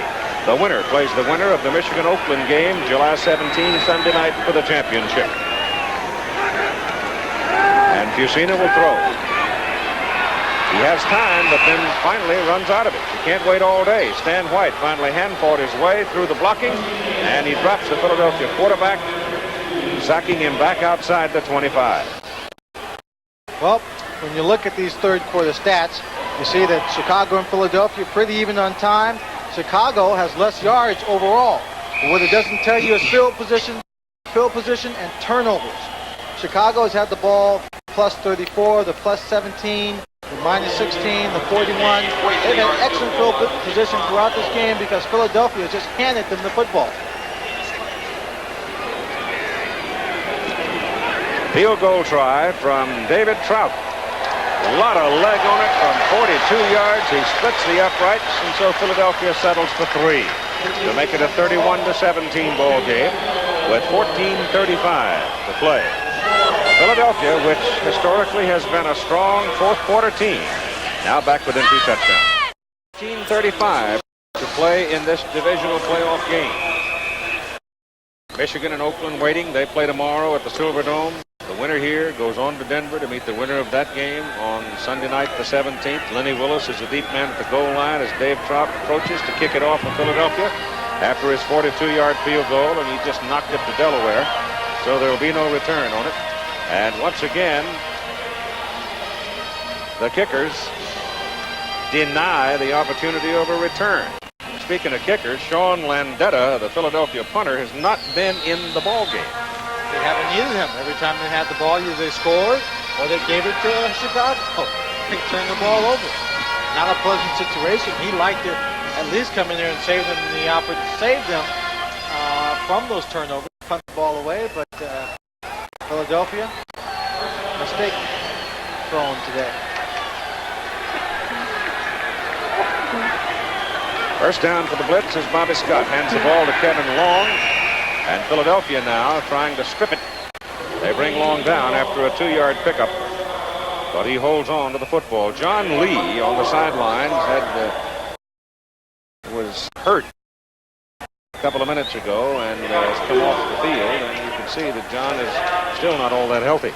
He's got that ice bag on his neck. It could be that his neck is bruised, or it might even be a pinched nerve or something. Second down and 8. Tim Spencer can't find anything. He's down at the 21, and again it's Scott Werner, the strong safety, coming up to make the play. Lost a yard on that play. A good stand right here by the defense of Philadelphia. Very important here at the top of the fourth and final period of this ball game. Kelvin Bryant's had a big day. He's over 100 yards. Vince DeMarini, Marinas is hurt and down on the field right now. He's an outside linebacker, rookie out of Montclair State. For the average Chicago game, and over the last 3 weeks, they've seen a lot of yellow flags. They've been averaging about 16 penalties per game, but today they've only been flagged 8 times. So they behave themselves a little more. Let me turn to Dick Corey, the head coach of the Boston Breakers now, and talk about the development of this league. Just very quickly, Dick, my feeling is that the quality of play was better than I expected. I think, Keith, that the NFL players that we had join our team and other teams in the league felt that exact same, that the caliber of play in our league was much better than they anticipated, and I think that the football being played is excellent football. How about this ball club now that is waiting over there in Michigan? The Michigan Panthers finished strong, 11 out of 13. I think they're playing like you'd like to be playing going into the playoffs. I really think they could be the favorites going into this thing. Well, they're a big muscle team. They beat you up. They're very well coached, and they have excellent personnel, and they've done a great job. I think they're an excellent team. Philadelphia's defense now trying to swell up here and stop Chicago and get the ball back, trailing 31-17 in the fourth quarter. Third down and 9 for the Blitz. Hand off to Boatner, and Boatner is brought down short of the first down. Number 76, Willie Roseboro, who used to play fullback at the University of Washington, makes the tackle. Willie Roseboro went in there looking for somebody to tackle, missed the ball carrier, ran right by him, put on the brakes, turned around and said, whoops, I forgot something. Reached back and grabbed him by the waist and stopped him from getting the first down. Corral's third punt, 45-49. This one's going to bounce. Werner couldn't get to it. Now Scott fields it and prevents it from going further downfield, and there is a penalty flag thrown back up here inside the 30. Number 80, Marcus Anderson, is there yelling at the officials, pointing his fingers. I have no idea what this penalty is. Ed Smith was involved in it, and if it's against Philadelphia, it'll give Chicago a first down. Personal foul on the receiving team. Post-possession foul. So it must have been a dead ball. Oh, no, it was after the ball had been punted. Philadelphia had possession of the ball when the receiving team was penalized, or 44-yard punt, and then add on the penalty. in other words, if Philadelphia had not had possession of the ball and the penalty was called against them, it would be marked off. It could very well be a first down for Chicago. So they tack it on to the 44-yard punt. It goes all the way back to the Philadelphia 15. 13 minutes to play in the ball game.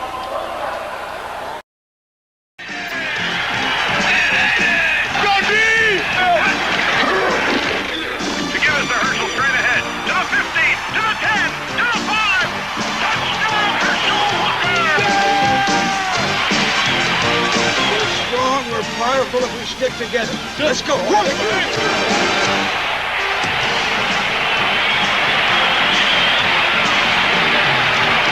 This message was furnished by the United States Football League.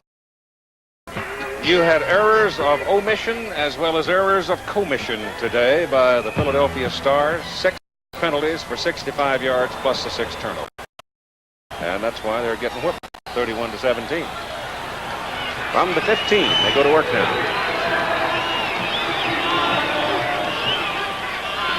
You've seen his got to throw. Throws it with something on it, and he's very lucky to get it back. Carl Allen coming across, almost picked it off in front of Fitzke.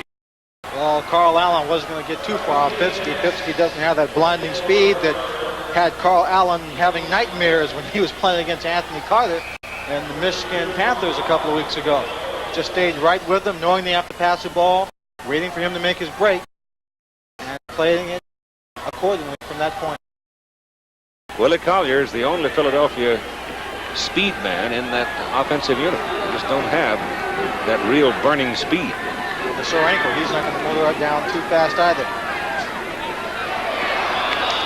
Well, he goes back to Fitzke, and again, Allen is involved and could have had another one.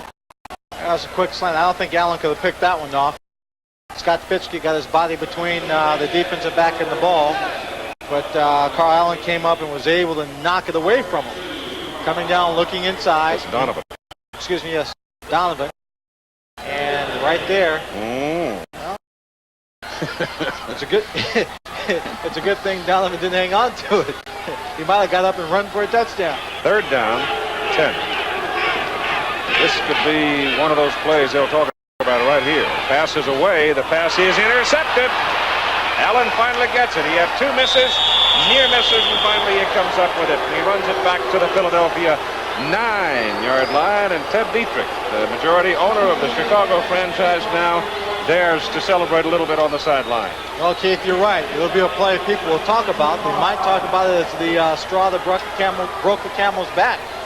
Carl Allen, a man who was just whipped solidly by Anthony Carter and Derek Holloway in Michigan, vindicating himself in this ball game, playing excellent defense. He is in better position than Fitzke to make this catch. He just steps up in front, picks it off. A very poor pass. And now his team has possession of the ball. Chicago Blitz inside the 10-yard line. 1st and goal from the 9. Spencer and Long are the setbacks, and Kevin Long's got it. Look at this. Just stepped away from the tackle and runs it down to the 2. Philadelphia is a whip football team right now. Well, the offense is whipped. The defense is just darn mad. They're darn mad because they've had to play most of this ball game. They haven't had good field position for the defense. They've been under the gun pressure all day long, forcing that defense to play well under the short yardage and goal line stands and offensive attacks of the Chicago Blitz. Here again, instead of having Sean Lundell come out into the field and punt them out of trouble, they have to face a very strong, confident Chicago offense on their own 1-yard line. 2nd down and goal.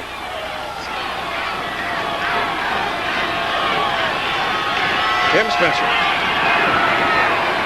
Touchdown. Spencer hits the corner. And Chicago makes it a 20-point lead. I believe that's the first time this year that Philadelphia has been behind by as much as 20 points. I would say so, and if Frank Corral is on as he has been all day, it'll be 21 soon. Tom Rosance to hold for the extra point. Take another look at Tim Spencer as he just paced himself and waited for the help and then hit the corner. They buried the defensive line inside, and once he got to the outside with only a yard to go, his momentum and his size would carry him in no matter who was out there. Rosance will hold. Corral the kick.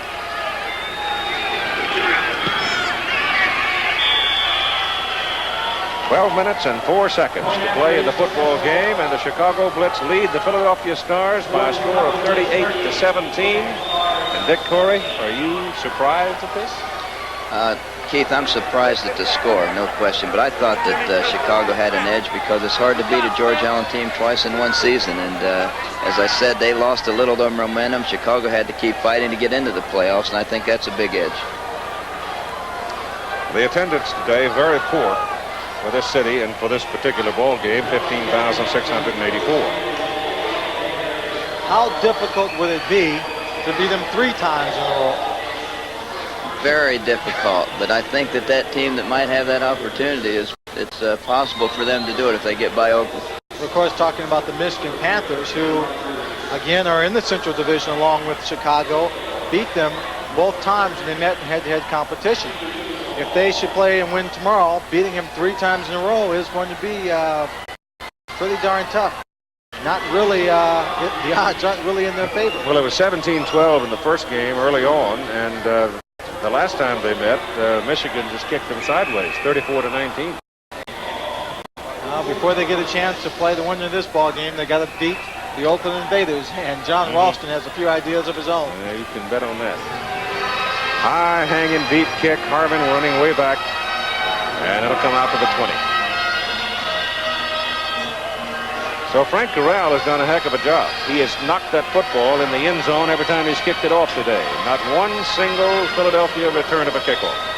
And he's kicked a field goal and done a good job punting the ball. Not his fault that Scott Warner returned them so well.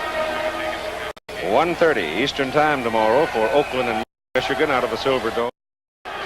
Chuck Fusina gives the ball to Kelvin Bryant. Bryant dancing around, churning and wiggling, and comes on out to the 26 for a 6-yard pickup on the play. Trying to catch the Chicago defensive people, overrunning them a little bit, and pop Kelvin out of there. I imagine coming into this ball game, quite a bit of anxiety, a little tension. Part of Philadelphia with the best record overall, coming into this ball game, facing a tough team in Chicago Blitz, not wanting to lose it after coming so far. And then at this point, seeing it just drifting through their grips because of their own mistakes. Second down and a short 4. Fusina gives it to Harvin. Harvin trying to get around the corner, and he's short of the marker. It'll be 3rd down and short. Well, credit Messrs. Lorch, Ehrman, Lathrop, and RU for the job done on the front. John Lee before John was hurt. They have really done a job. Those big 4 up there have just simply nullified any consistency by the Philadelphia offense. They were only able to get a good drive going and good offensive productivity in the second period on the legs of Kelvin Bryant and Alan Harvin. After that, no offense whatsoever. 3rd down, 3. Fusina's pass goes over the middle. Pass is caught. Penalty flags are down. The pass is good to Parker. And let's see about the holding call. It's going to be a takedown by number 61, Rich Garza. Herb Eatman getting into another scuffle. Right here. There's the attack. You see number 70, Kit Lathrop. Watch there. Garza just reached around his waist, grabbed him, and pulled him down. So it's another Philadelphia mistake. Their 7th penalty. They've got to accept it. Otherwise, I think they've got a first down. That's right. Oh, Rich Garza didn't have much of a chance there. It's either hold him, pull him down, or... Number 61 on the offense. 3rd down. or execute what they call in football the old lookout block. You heard about that, haven't you, Dick? I sure have, but I'll tell you, our offensive line didn't give up many of those at Johnny Walton this year. How many times has Johnny Walton sacked this year? 8 sacks and 617 attempts, Lynn. It's amazing. That's phenomenal.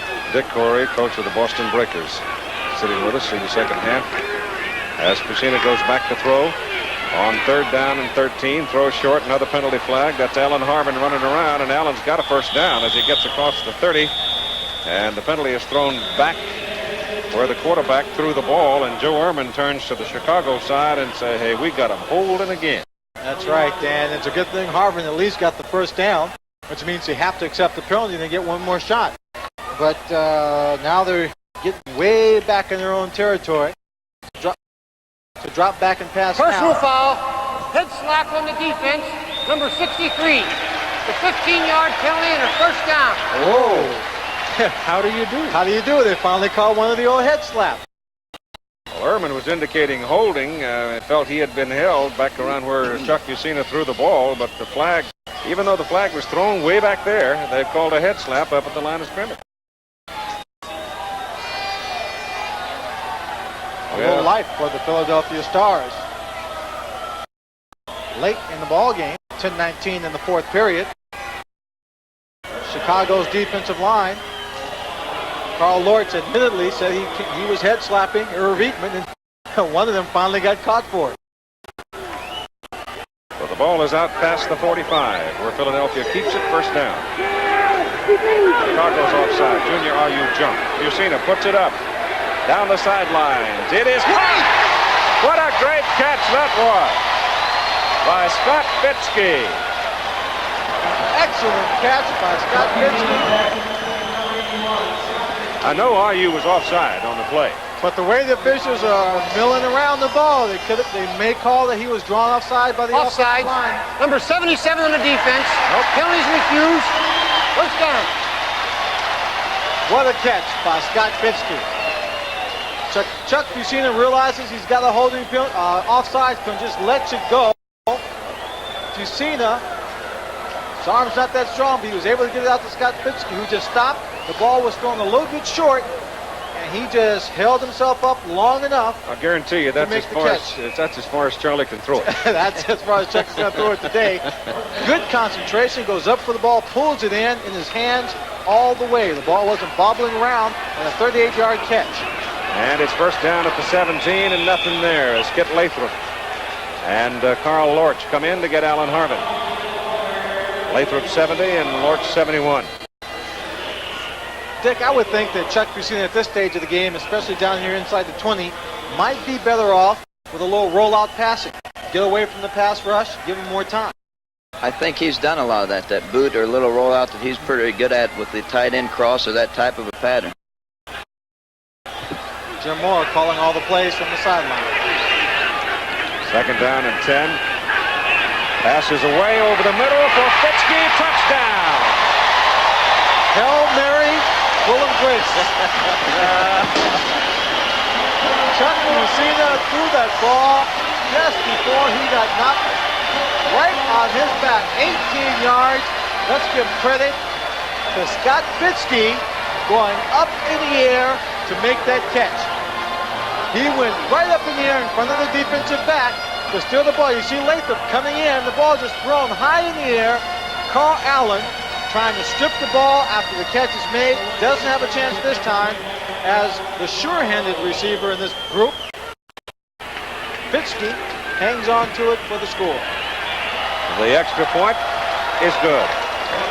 And so Philadelphia has fought back one more time on heroics by Fitzke to trail by only 14. Let's take a look at a man who plays well under pressure. Knows how important this ball game is not going to give up anything. Comes across. He's not a great leaper, but he gets up this time. It's the playoff. It's the pressure. It's making the big play. And Scott Fitzke came up with it all. And so with 9 minutes and 29 seconds to play in the football game, it's 38-24, Chicago by 14.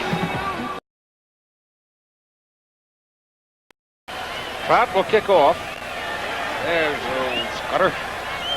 Scott Fitzke, one half of the Penn State connection, and Chuck Fusina, while his ball in his back, was saying, "I need you now, partner." And he came through for him. 38-24 ball game. Trot kicks it. Willis comes up to the 7. And Lenny's out to the close to the 30 before they get him. Now it's up to the Philadelphia defense. The average starting field position in this ball game, to give you some idea of what mistakes can mean, turnovers can mean. Chicago has averaged its possessions at the Philadelphia 48-yard line. You got that kind of field position all day, you ought to win. You only have to go, 48 yards for the score? Mac Boatner, fresh backs in the lineup now. Doug Dennison, 21, and Mac Boatner, number 43. And they moved it from the 30 out to the 33, second down and 7. We've seen Philadelphia score very, very quickly on this drive. A couple of big plays by Scott Fitzke. Even if they don't get the turnover, if they can hold him to 3 downs and a punt, they've done well. Scott taking his time. Clock go as long as possible. Boatner again. Boatner out to about the 36. So here comes your big play for the Philadelphia defense now. 3rd down and 4. Bobby Scott will try and use up all the time he can. Use up that 30-second clock.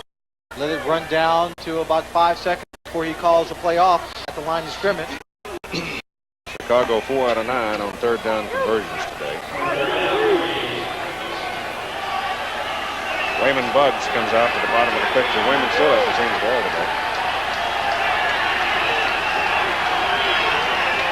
Scott Werner steps into the middle. He wants to blitz.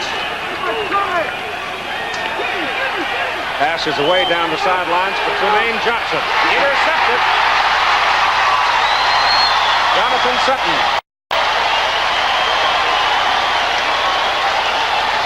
Jonathan Sutton had perfect position on the play.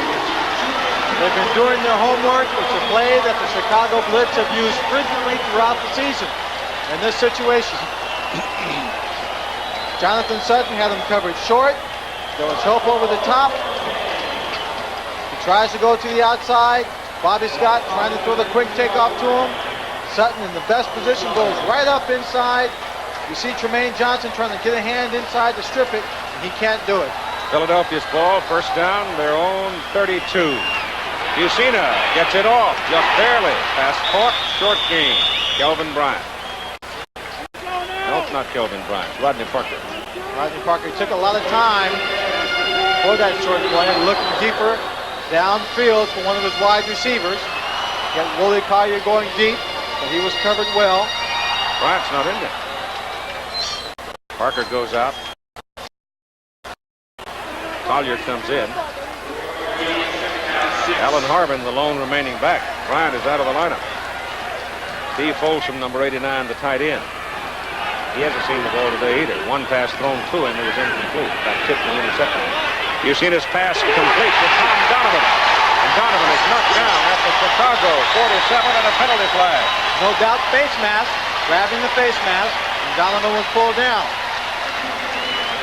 Chuck Fusina getting some good protection. The off defensive line is charging in. You see the little games right up front. He finds Donovan coming across. Right there, Eddie Brown comes up and grabs him by the face mask. 32, Carl Allen with his hands on his hips saying, darn, they got another one. Add another 5 yards to it. Number 25 on the defense. First down. At the Chicago 42. Time, 6 minutes, 58 seconds. Chicago sitting on a 14-point lead. Philadelphia, as always, putting the pressure. Fusina getting a little better protection. Throws it short to Harvin. Harvin out there gets away from the linebacker and turns it into a pretty good game. He had Ed Smith and Jim Fonhorst out there. But finally, it was Carl Allen, the cornerback, who had to come up and make the tackle on him. Philadelphia down by 14 points, still putting pressure on the Chicago defense. They're not giving up. Alan Harvin almost doesn't make the catch. He bobbles it, just jukes Ed Smith a little bit. He's diving for the first down, but he's out of bounds. You've seen his statistics now improving considerably. 14 out of 22 for 199 yards. Scott Fitzke, a fundamental reason for that dramatic improvement. From the 34. Bucina gets away. That time he didn't hook slide. He took everything he could get, and he got a lot. It's first down, Philadelphia. The ball is at the Chicago 13. John Schwartz, number 28, made the tackle. Chuck Bucina came into this ball game with 63 carries for 291 yards and 3 touchdowns. He has now 5 carries for 40 yards.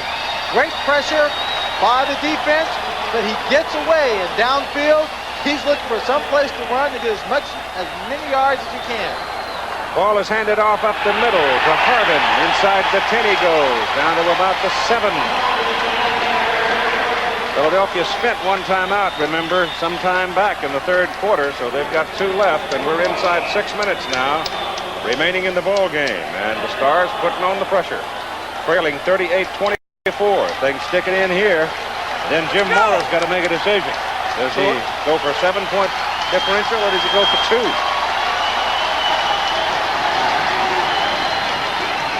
That's Harvin again, inside the 5, down to about the 3, close to a first down. Alan Harvin, playing with a great deal of enthusiasm throughout the ball game, continues to do so. He carries the ball, makes good yards, then pops out of that pile, saying, hey, we've got him, let's keep it going. Here again, he drives right through, he gets the first down, struggles for it. You see the yard mark on the other side. 5 defensive players to push little Albert out. Little Albert. I can't even say his name anymore. 16 for 62 now, Harvin. The ball is marked first and goal. It is at the 2 of Chicago. Booker Russell is in at fullback. And Chuck Bucina rolls it out, throws it, touchdown, Rodenberger. Jeff Rodenberger, number 34. The Philadelphia Stars, who were losing to Chicago May 15, 24-10, scored 21 fourth-quarter points to beat them 31-24. Just a few minutes ago, they were behind 38-21. Chuck Bucina had them all fooled there. I would have sworn he would have just run the ball up the middle, but a little play-action pass, and he hits number 34, Jeff Rodenberger, for the score. And that's a happy man right now. His first touchdown reception of the year as Dave Trout comes in now, trying to make it a 7-point differential. It is good. With 4 minutes and 59 seconds to play in the football game, we've got a game. Chicago 38, Philadelphia 31. Well, they now make it a 7-point ball game, and this is as close they've been since the first quarter. The question now remains, after this touchdown, if they can come back after holding Chicago score again, will they go for 1 or will they go for 2? The win or the tie? Jim Morrow is a man with courage. I think he'll go for the win. We'll be back. Stand by for a Garrison finish, I suspect here. Lenny Willis goes back for Chicago. Dave Trout will kick off for Philadelphia. When it looked like the Stars were whipped ball club, Scott Fitzke makes 2 great plays and puts them right back in the ball game. And they just catched another one off the interception by Sutton. And Harvin is becoming the star of the ball game. Trout will kick. And Dave hits a low liner that Willis watches go through the end zone. And it'll be Chicago first down at the 20. The numbers on Harvin. 16 for 62 on the ground. He has caught 4 passes for 47 yards. He has thrown a 12-yard pass to Chuck Bucina for a touchdown. And that's the last scoring possession by Philadelphia. 38-31 ball game, Chicago leading by 7. Now Chuck Bucina waits for the defense to give him the ball back. That's what he's looking for, another opportunity to get his offense back into the end zone. Beats on the defense of Philly right now. Antonio Gibson's got to cover Tremaine Johnson. They try the run. And There's anything there. A couple of yards to Kevin Long as Sam Mills and company inside. Shoved him down. That play so very predictable by the offense of Chicago. Scott Fitzke right now with Tim Brent. And oh, how that momentum has changed. 2 great catches in that series. You still have time. Yeah, we have plenty of time. I think if we wouldn't have 7 or 8 turnovers, it wouldn't even be a ball game. But, hey, we got together with the quarterback and receivers. Everyone just thought, hey, no way this team should beat us. We're going now. Okay, Keith. The surge is across the 25. Kevin Long carrying again. Clock running at 4:10 to play in the ball game. It is 3rd down and 4. 2 very predictable, conservative running plays by George Allen's offense. I would have thought that if he had gone up top, put the ball in the air, it might have caught them off guard instead of being so conservative, but he decided to stay on the ground. Now it's 3rd down, 4 yards to go. No doubt he will put the ball in the air. Let's see if Philadelphia can hold it. Ricker might be the man. Johnson and Bugs come to the same side of the field, leaving Lush and Gibson to cover them. The linebacker steps outside to help. They run the football. They're short of the first down. They've got a punt. Oh, Coach Corey. I'll tell you what, this is great USFL football. Would you have run the ball 3 times in that situation? I'm not going to answer that. You got to give credit to Jim Moore, though, and this Philadelphia team just staying right in there. Chicago man hurt on the play. Time call for him. Frank Carell has come on the field. He will punt as soon as the injured man is off the field. Chicago 38, Philadelphia 31. Philadelphia down by as much as 21 at one time. They have come back. It's Tim Spencer who is hurt and is walking off the field. This is for the ticket to the championship game in Denver, July 17, Sunday night, which you'll see at 8 o'clock Eastern Time here on ABC. Tomorrow afternoon at 1:30, we'll be over at the Silverdome in Pontiac to bring you the Michigan-Oakland matchup.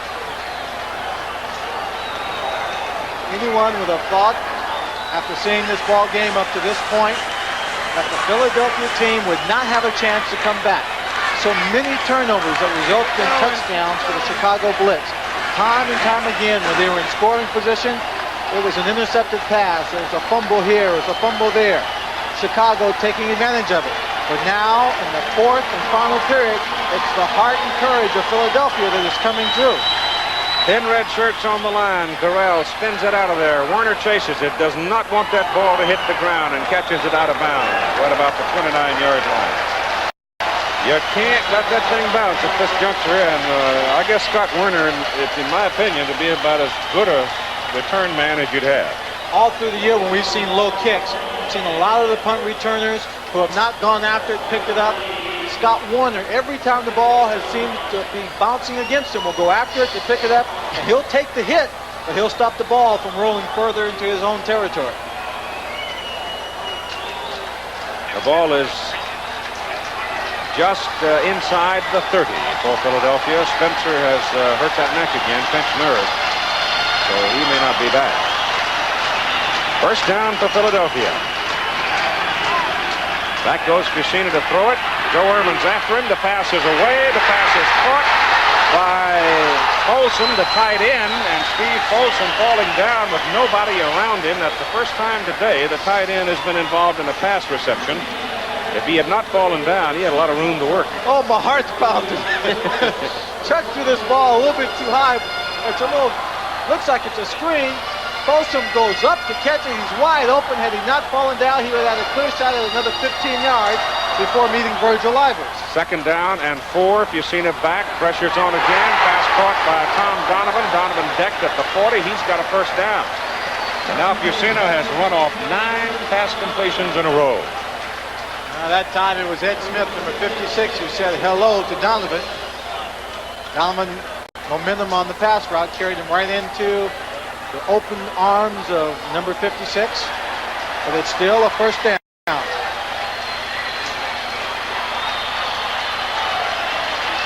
Oh, we're going to have a finish. 2 minutes. 2 minutes to play in a football game. Chicago, 38. Philadelphia, 31. Philadelphia's football. First down at their own 40. And now here's where that old thing called poise gets into the catch. Well, so far they've displayed quite a bit of it. They haven't hung their heads down low. They haven't gotten down on themselves, like Scott Warner said, or Scott Fitzke said, that had it not been for the 6 turnovers, it might not have been a ball game. And he may very well be right. But it is a ball game, and they're behind in it by 7 points. And I think it's a foregone conclusion, at least in my mind, that if Philadelphia scores, they'll go for 2 points. I don't know about that. You go for the tie, then it depends on the time on the clock, maybe. If you got just seconds left, maybe you leave your luck to the flip of the coin and trust your defense if you lose it. I don't know. I guess I've got that little bit of do or die blood in me. You got an opportunity to win it, you take it. You don't know what's going to happen at the flip of the coin. Lenny Willis could take it back and win it if Chicago should win the flip of the coin for a touchdown. However unlikely, but it's possible. I just remember back in the college football days, I guess it was Notre Dame and what's that? Purdue, or was it Northwestern they played and had a chance to go for the win of the tie? Well, it's first down with 2 minutes to play. Philadelphia at the 40. You've seen it back. Got to get it off. Pressure zone. Ducks at one man. Gives him some time. Now he takes off. Gets his first down. Steps out of bounds. All this kid has ever done from all of the days he played for Joe Paterno over at Penn State. And he didn't have much of a chance to do anything in the National Football League, but he's a tough guy to beat. He just wins football games. Here he gets away from the linebacker's blitz, gets to the outside, picks up some great blocks downfield. 6 carries now for 58 yards. Had he not lost his balance on the sideline, he could have still run for far more yards. A minute and 51 to play. 43-yard line. Alan Harbin, the lone remaining back. Philadelphia down by 7. Deep pass pattern, and it is incomplete. Collier trying to go deep against Virgil Livers, and with a very sore ankle, tightly taped, Collier just not able to run that one down. Collier running the post pattern in man-to-man coverage. The blitz was on. That time, if Chuck Messina had been able to throw that ball across the field a little bit more, almost like a deep crossing route, Willie Collier might have had a chance just by his position, but overthrown. It wasn't a sack, and it wasn't picked off. Philadelphia's offense now has picked up 388 yards in the last 3 quarters of play. With a minute and 45 to play in the game, they trail by 7. 38-31 Chicago. The referee stops it, Bill Parkinson, for a moment. And now the chains and everybody's set and ready to go. 9 seconds on the 30-second clock.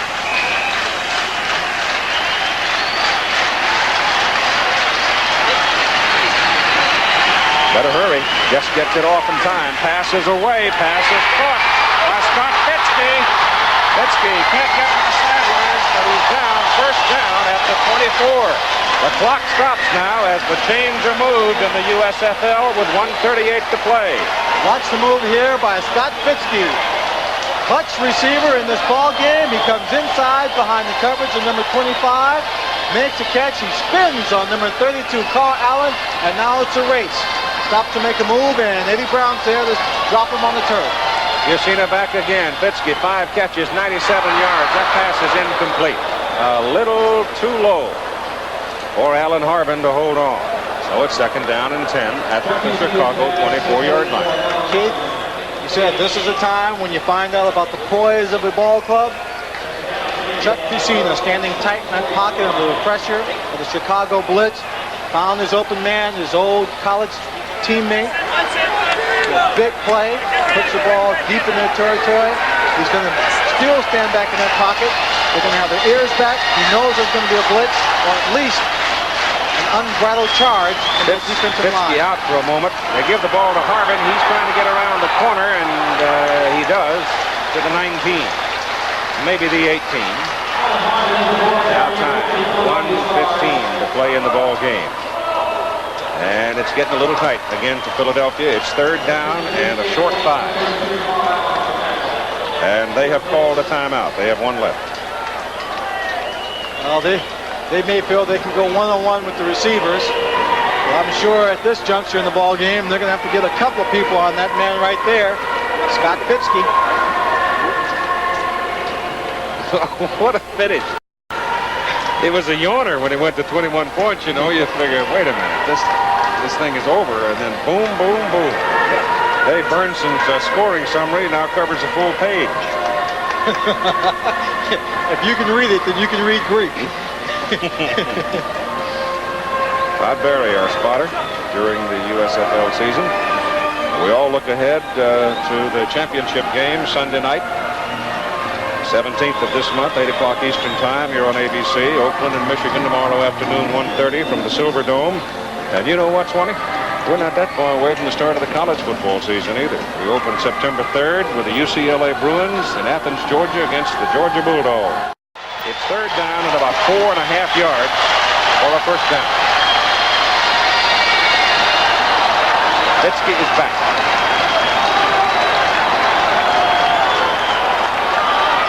Fitzke's got it. First down at the Chicago 11. Stops the clock. 1:08 to play. Did you think you would throw to anyone else?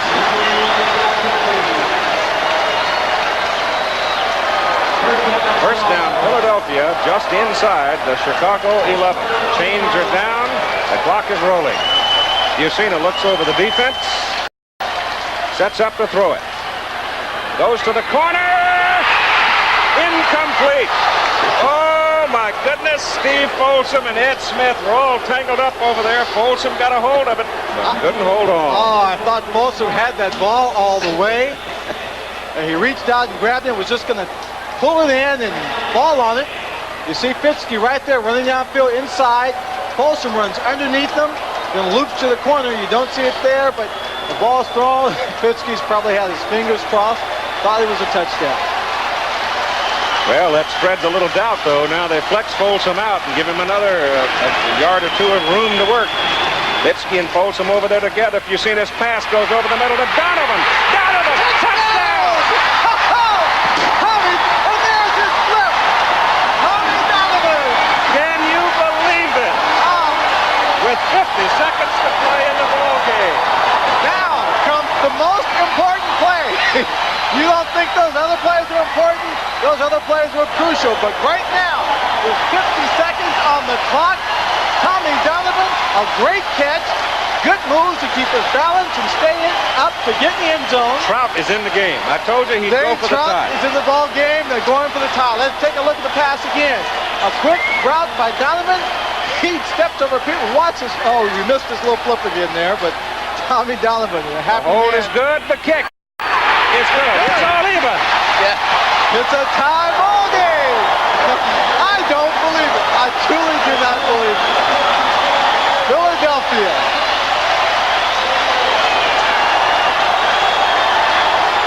Chicago led 38-17 at one point here in the second half. Philadelphia in the fourth quarter has run up 194 yards. It's 3 Penn Staters that have really done the job. Here's Yusina again, under the pressure. He sees Donovan open. Watch him just step out of Don Schwartz's hands, arms. He gets into the end zone, and here is his celebration. He is so happy. It's a tie ball game. When we come back, it will probably be overtime.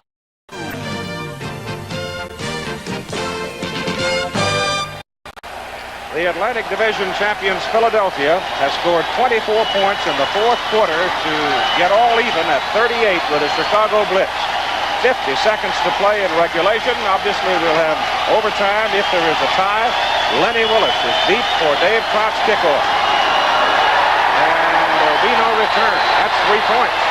He knocked it through the goalpost. Watch Donovan now. Tom Donovan making a catch and then a great run. The best part of it was this run. Right there, Eddie Brown, Don Schwartz, they have shots at him. He gets in, and then a Tom Donovan patent celebration, a flip in the end zone. and he still holds on to the football. A well-trained wide receiver. Philadelphia's had the football 13 times today. They have not punted. They've turned it over 7 times and scored 6 times. And Kevin Long lines up now with Doug Dennison as Bobby Scott goes to the air, and the pass intended for Tremaine Johnson is incomplete. Johnson had double coverage that time with George Cooper, big linebacker, and Sam Mills back there, 2 linebackers in the area. There's tough coverage here. They're looking for that little short pass to Tremaine. He's sandwiched right here. He can't get up for it. The only thing missing is a safety behind that play to pick it off. Yeah, Jonathan Sutton had come up, and he made contact, but he made contact when the ball was there, so there's no flag. 2nd down and 10. 47 seconds to play.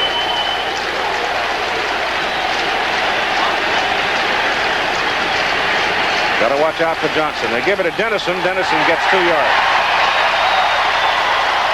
Mike Lush, the free safety, coming up. And Philadelphia now spends its last time out. Philadelphia calls time, stopping the clock. 38 seconds to play. 3rd down and 8 for Chicago. Keith, I believe that had George Allen's team completed, Bobby Scott completed that pass to Tremaine Johnson, it probably would have kept the ball in the air again, trying to get downfield very, very quickly. It was incomplete. Rather than take a chance on the ball being picked off, rather than taking a chance of not running out a lot of time on the clock, he chose to run the football, keep it on the ground, play it safe, and work towards an overtime football game and take their chances there. Jim Moore, realizing this, calls a timeout. 38 seconds on the clock. They can run the ball. He can call another timeout and have one final shot at maybe getting the ball and maybe a long field goal by Dave Trout. Well, Philadelphia has had 194 yards in total offense in the 4th quarter. Chicago only 23. So George was sitting on that big lead, and he went conservative. Well, we talked about it earlier, and I asked Dick Corey if he'd run the same plays. He didn't give me an answer. I would not have. I don't blame you. It's easy to second guess, and head coaches ought now to second guess other head coaches. 3rd down and about 8.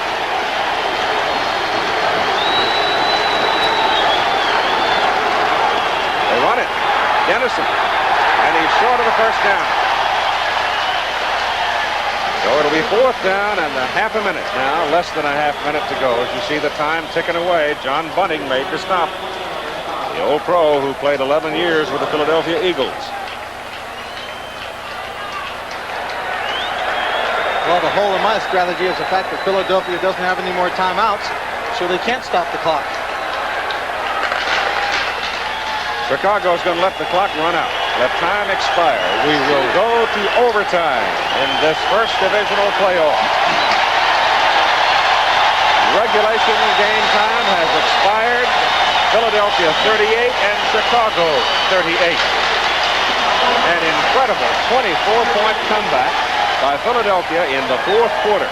And I still say the 2 really big plays in that 4th quarter were the 2 catches made by Fitzgerald. The one on the sideline over there, and then the one for the touchdown. And from that point on, it was just all of the energy in the world flowed back into the Philadelphia ball club. He made 2 catches back-to-back that any receiver would love to have in his memories. Now let us watch the flip of the coin. You don't, I like the way the division people in college football play it, where you're guaranteed a possession. I like that, don't you, Dick? Definitely. I think each team should be given a possession in overtime. But not the case right now. The flip of the coin can mean everything right here. Here's the tail. Bill Parkinson. Who's going to call it in the air? You're going to call? No, you call before I flip. He calls tails? Tails. He calls tails. It's a head. It's a head. You wouldn't toss. Philadelphia gets the football.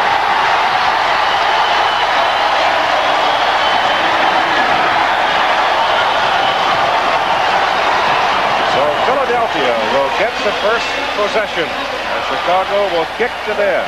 We've played the regulation time. We're all tied at 38-38. Back with the overtime after this word from our local station. Go to sudden death overtime. First team to score wins and will pack up and head for Denver next Tuesday. All even at 38 as Philadelphia comes from a 38-17 deficit to score 24 points in tie in the fourth quarter. Each team now will have 3 timeouts. Wide World of Sports will follow us as soon as we get a decision.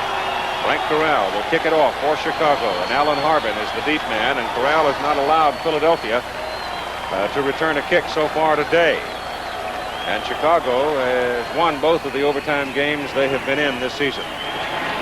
Here's the kick. There will be a return from the 4 by Harbin. He comes back out to the 27.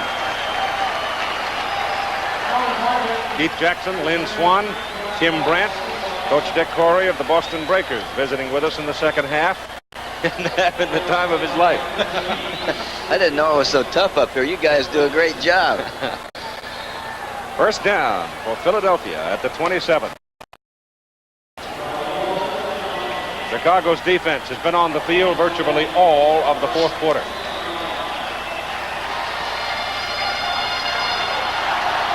David Riley and Kelvin Bryant and Alan Harbin line up in the backfield. Fitzke goes in motion. And Fusina rolls it out. Gets it across the 30 out to about the 32. That's 5 yards. Oh, they're certainly not going to slow down the offensive attack. They're not going to get conservative by any means. They want to march the ball down the field, get there as quickly as possible. Swanee, let me ask you a question here. You see the total yardage regulation time, but let me ask, I think the important question at this point, Chicago's front. Lorch is 33, Ehrman 34, Lathrop the youngest at 26, RU at 35. Philadelphia's offensive line is younger, probably a little bit stronger at this point. And the Philadelphia team, or the Chicago Blitz, have been in a strong pass rush the whole time. Kelvin Bryant for a first down. And more.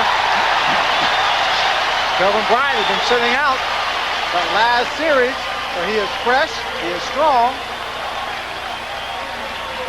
First down, Philadelphia. They had to stop a fight that time. The ball is out at the 42. Gets good blocking up front. David Riley, number 35. You see right there, he runs into a pile, keeps those legs moving until Ed Smith just reaches up and grabs and holds on to one of them. So the Stars have at least 4 more snaps in this possession. We are in overtime, a 38-38 ball game, and the winner goes to the championship game in Denver. Bryant again. Right up the middle he goes, curling it back in behind Oates and Garza, and reaches the 46. Bryant, 20 carries today, 132 yards. Consistent. He has been consistent with his team all year long. Coming into the USFL out of North Carolina, they said he was a ball player that was often injured, not being able to last the full season. But he's taken more than his shares of hits, shots this year, and he's come through it just fine. He goes out holding his right leg right now, back in the hamstring area. Harbin comes in to replace him. Fusina. Little play action, flips it over there. The pass is caught at midfield by David Riley. Riley bouncing on upfield, having been untouched to get the first down for Philadelphia. Things become cliches because they're actually true. That's why you keep saying them over and over again. Momentum. This is what has allowed this team to come back. They've got that momentum, a little fire in their blood, given them by Scott Fitzke on 2 great grabs. And there you see Riley losing his footing, but then struggling, crawling to make sure he gets the first down. So they cross midfield. Now the ball at the 46-yard line of Chicago.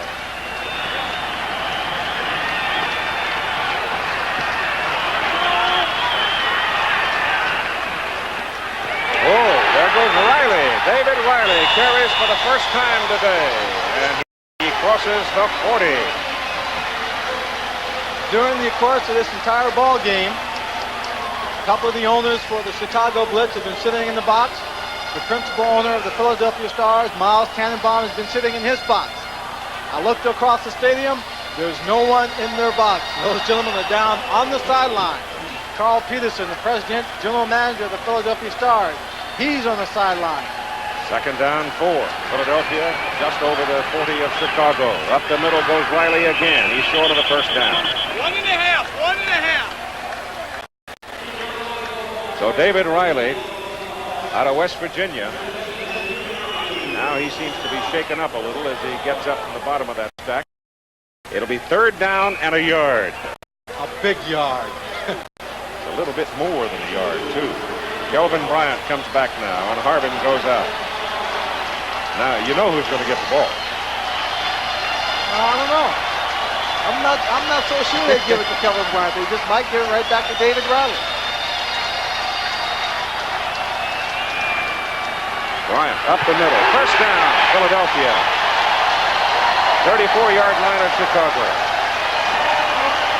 Well, Keith, I think you ought to be a coach, and I'll just play for you.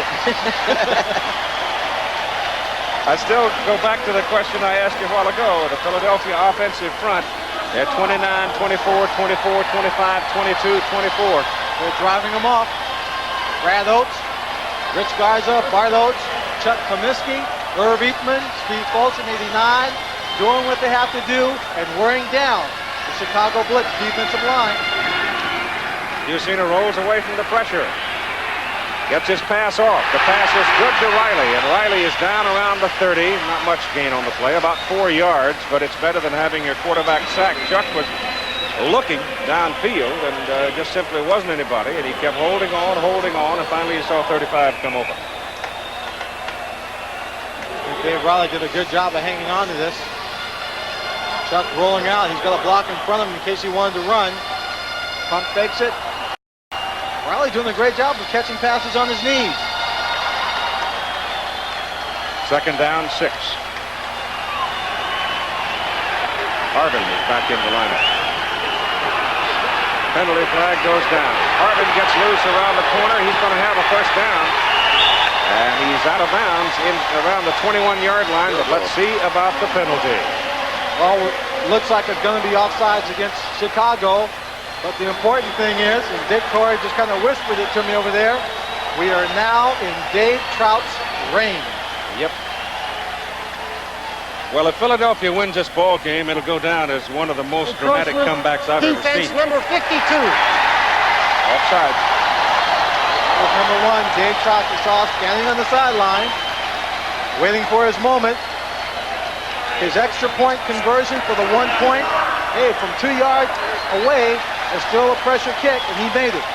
Now, waiting for his moment, his possible moment, where he may have to kick a field goal to win the ball game. And his teammates giving him encouragement, keeping his spirits up, not wanting to pressure the mount too heavily on the young man's shoulder.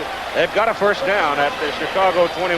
Trout may not get a call if they keep moving it. Well, if they keep moving it, he won't have to kick. But if they do, the young man who did a lot of kicking growing up in South America and Brazil, down and around the Amazon, will have a chance. Bryant is back in at I-back. He's got the ball. He's tough. I'll tell you he's tough. Dick Torrey. Kick that ball right now. Dick Torrey, that's the first time I've seen a running back headbutt a tackler and keep going. He is a great running back. 22 carries for 141 yards. Number 44, Kelvin Bryant, North Carolina. This will be the 8th time this season he's gone over 100 yards. This man is truly deserving of his MVP award. He's out of the ball game right now. Alan Harbin back in. He's had a big day. Philadelphia is headed toward 600 yards. That's Harbin. There's a fighter. First down. Close to it. They're going to have to measure it. That stops your clock now. We're in overtime. Philadelphia scoring 24 points in the fourth quarter to tie 38-38 in regulation. Kelvin Bryant is well over 100 yards, but Alan Harbin now on 19 carries has picked up 80. It's third down and about a half a yard. And Davey Trout over there crying. Don't faint, David. Heat's going to be on him if they don't make this first down. It's Harbin. He's got the first down. He may have a touchdown. He's down inside the 5. Out of bounds at about the the 3, maybe the 2. First and goal, Philadelphia. Dan White made the tackle, but Alan Harvin was a step away, 2 yards away from a touchdown. With all due respect, Dick Corey, most deserving, but you got to see that in a situation like this, Jim Morris did a great job of bringing his team back. He couldn't have been too far in that Coach of the Year ballot. I tell you, Jim has done a great job with this team, winning 15 games and coming back from a score like he came from behind today. Philadelphia has now run for 304 yards in this ball game. There is a Chicago man hurt on the play. We've got a timeout called for him. ABC's Wide World of Sports coming up very shortly, just as soon as we get a decision. And the winner in this ball game, that'll pack the bags and go to Denver to meet the winner of tomorrow's Oakland, Michigan game, which will be played at the Silverdome in Pontiac, Michigan. The championship game on ABC television at 8 o'clock Eastern Time, Sunday night, July 17th. Virgil Livers, number 24, is a man down on the field. Cornerback. George Allen. His team had a 38-17 lead, a 21-point lead. But youth was on the side of Philadelphia. They had to have a little luck. They had 2 magnificent plays, receptions by Scott Fitzke, that seemed to be the plays that turned this ball game around. Jim Moore, that's not water he's tasting, that's victory he can taste on the sideline. Right next to us up in the booth, Greg Landry, former coach of mine in Pittsburgh, Dick Walker, sitting in the press box, and they're wearing the long faces right now. Well, Chicago didn't make a first down in the fourth quarter. You're right.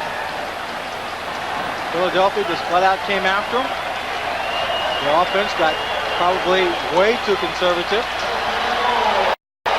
Philadelphia was able to take advantage of it. First down and goal to go. Philadelphia on the 2. David Riley in the backfield with Kelvin Bryant.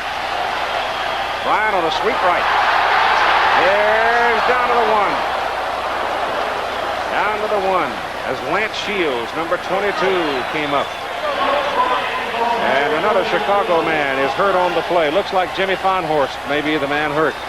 John Schwartz, number 28, got up slowly also. They've got to be exhausted. They've been out there now for almost a quarter and a half. They are exhausted. It takes a lot to put on an all-out pass rush, as they attempted to do when Philadelphia was driving for its last touchdown in regulation time. And then to face the challenge of that young offensive line as they began driving on this march after the kickoff in overtime. It is Fonhorst hurt on the play. Probably fatigue as much as anything. That's when you become injury prone in football, is when you are tired. Well, the games they played, the last 4 games they played, have been physical and emotionally intense ball games. Then the 100-plus degree heat, the last 2 ball games they played at home. It's about 106 down there today. That's right. It will take its toll. 38-38, second down. Philadelphia in possession of the football. Well, those of you watching at home, you see what you missed? I'll tell you, there may only be 13 or 15,000 people are here at the stadium today, but they have been thoroughly entertained by their home football team. And it looks as though their home team just may give them the victory. They're a yard away on second down.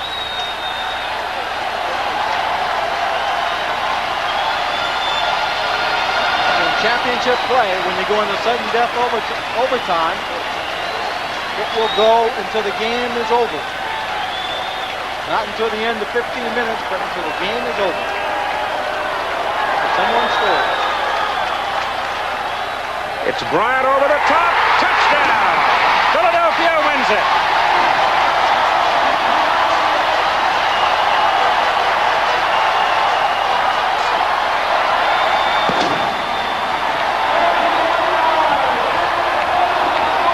Moore being hoisted onto the shoulder of players.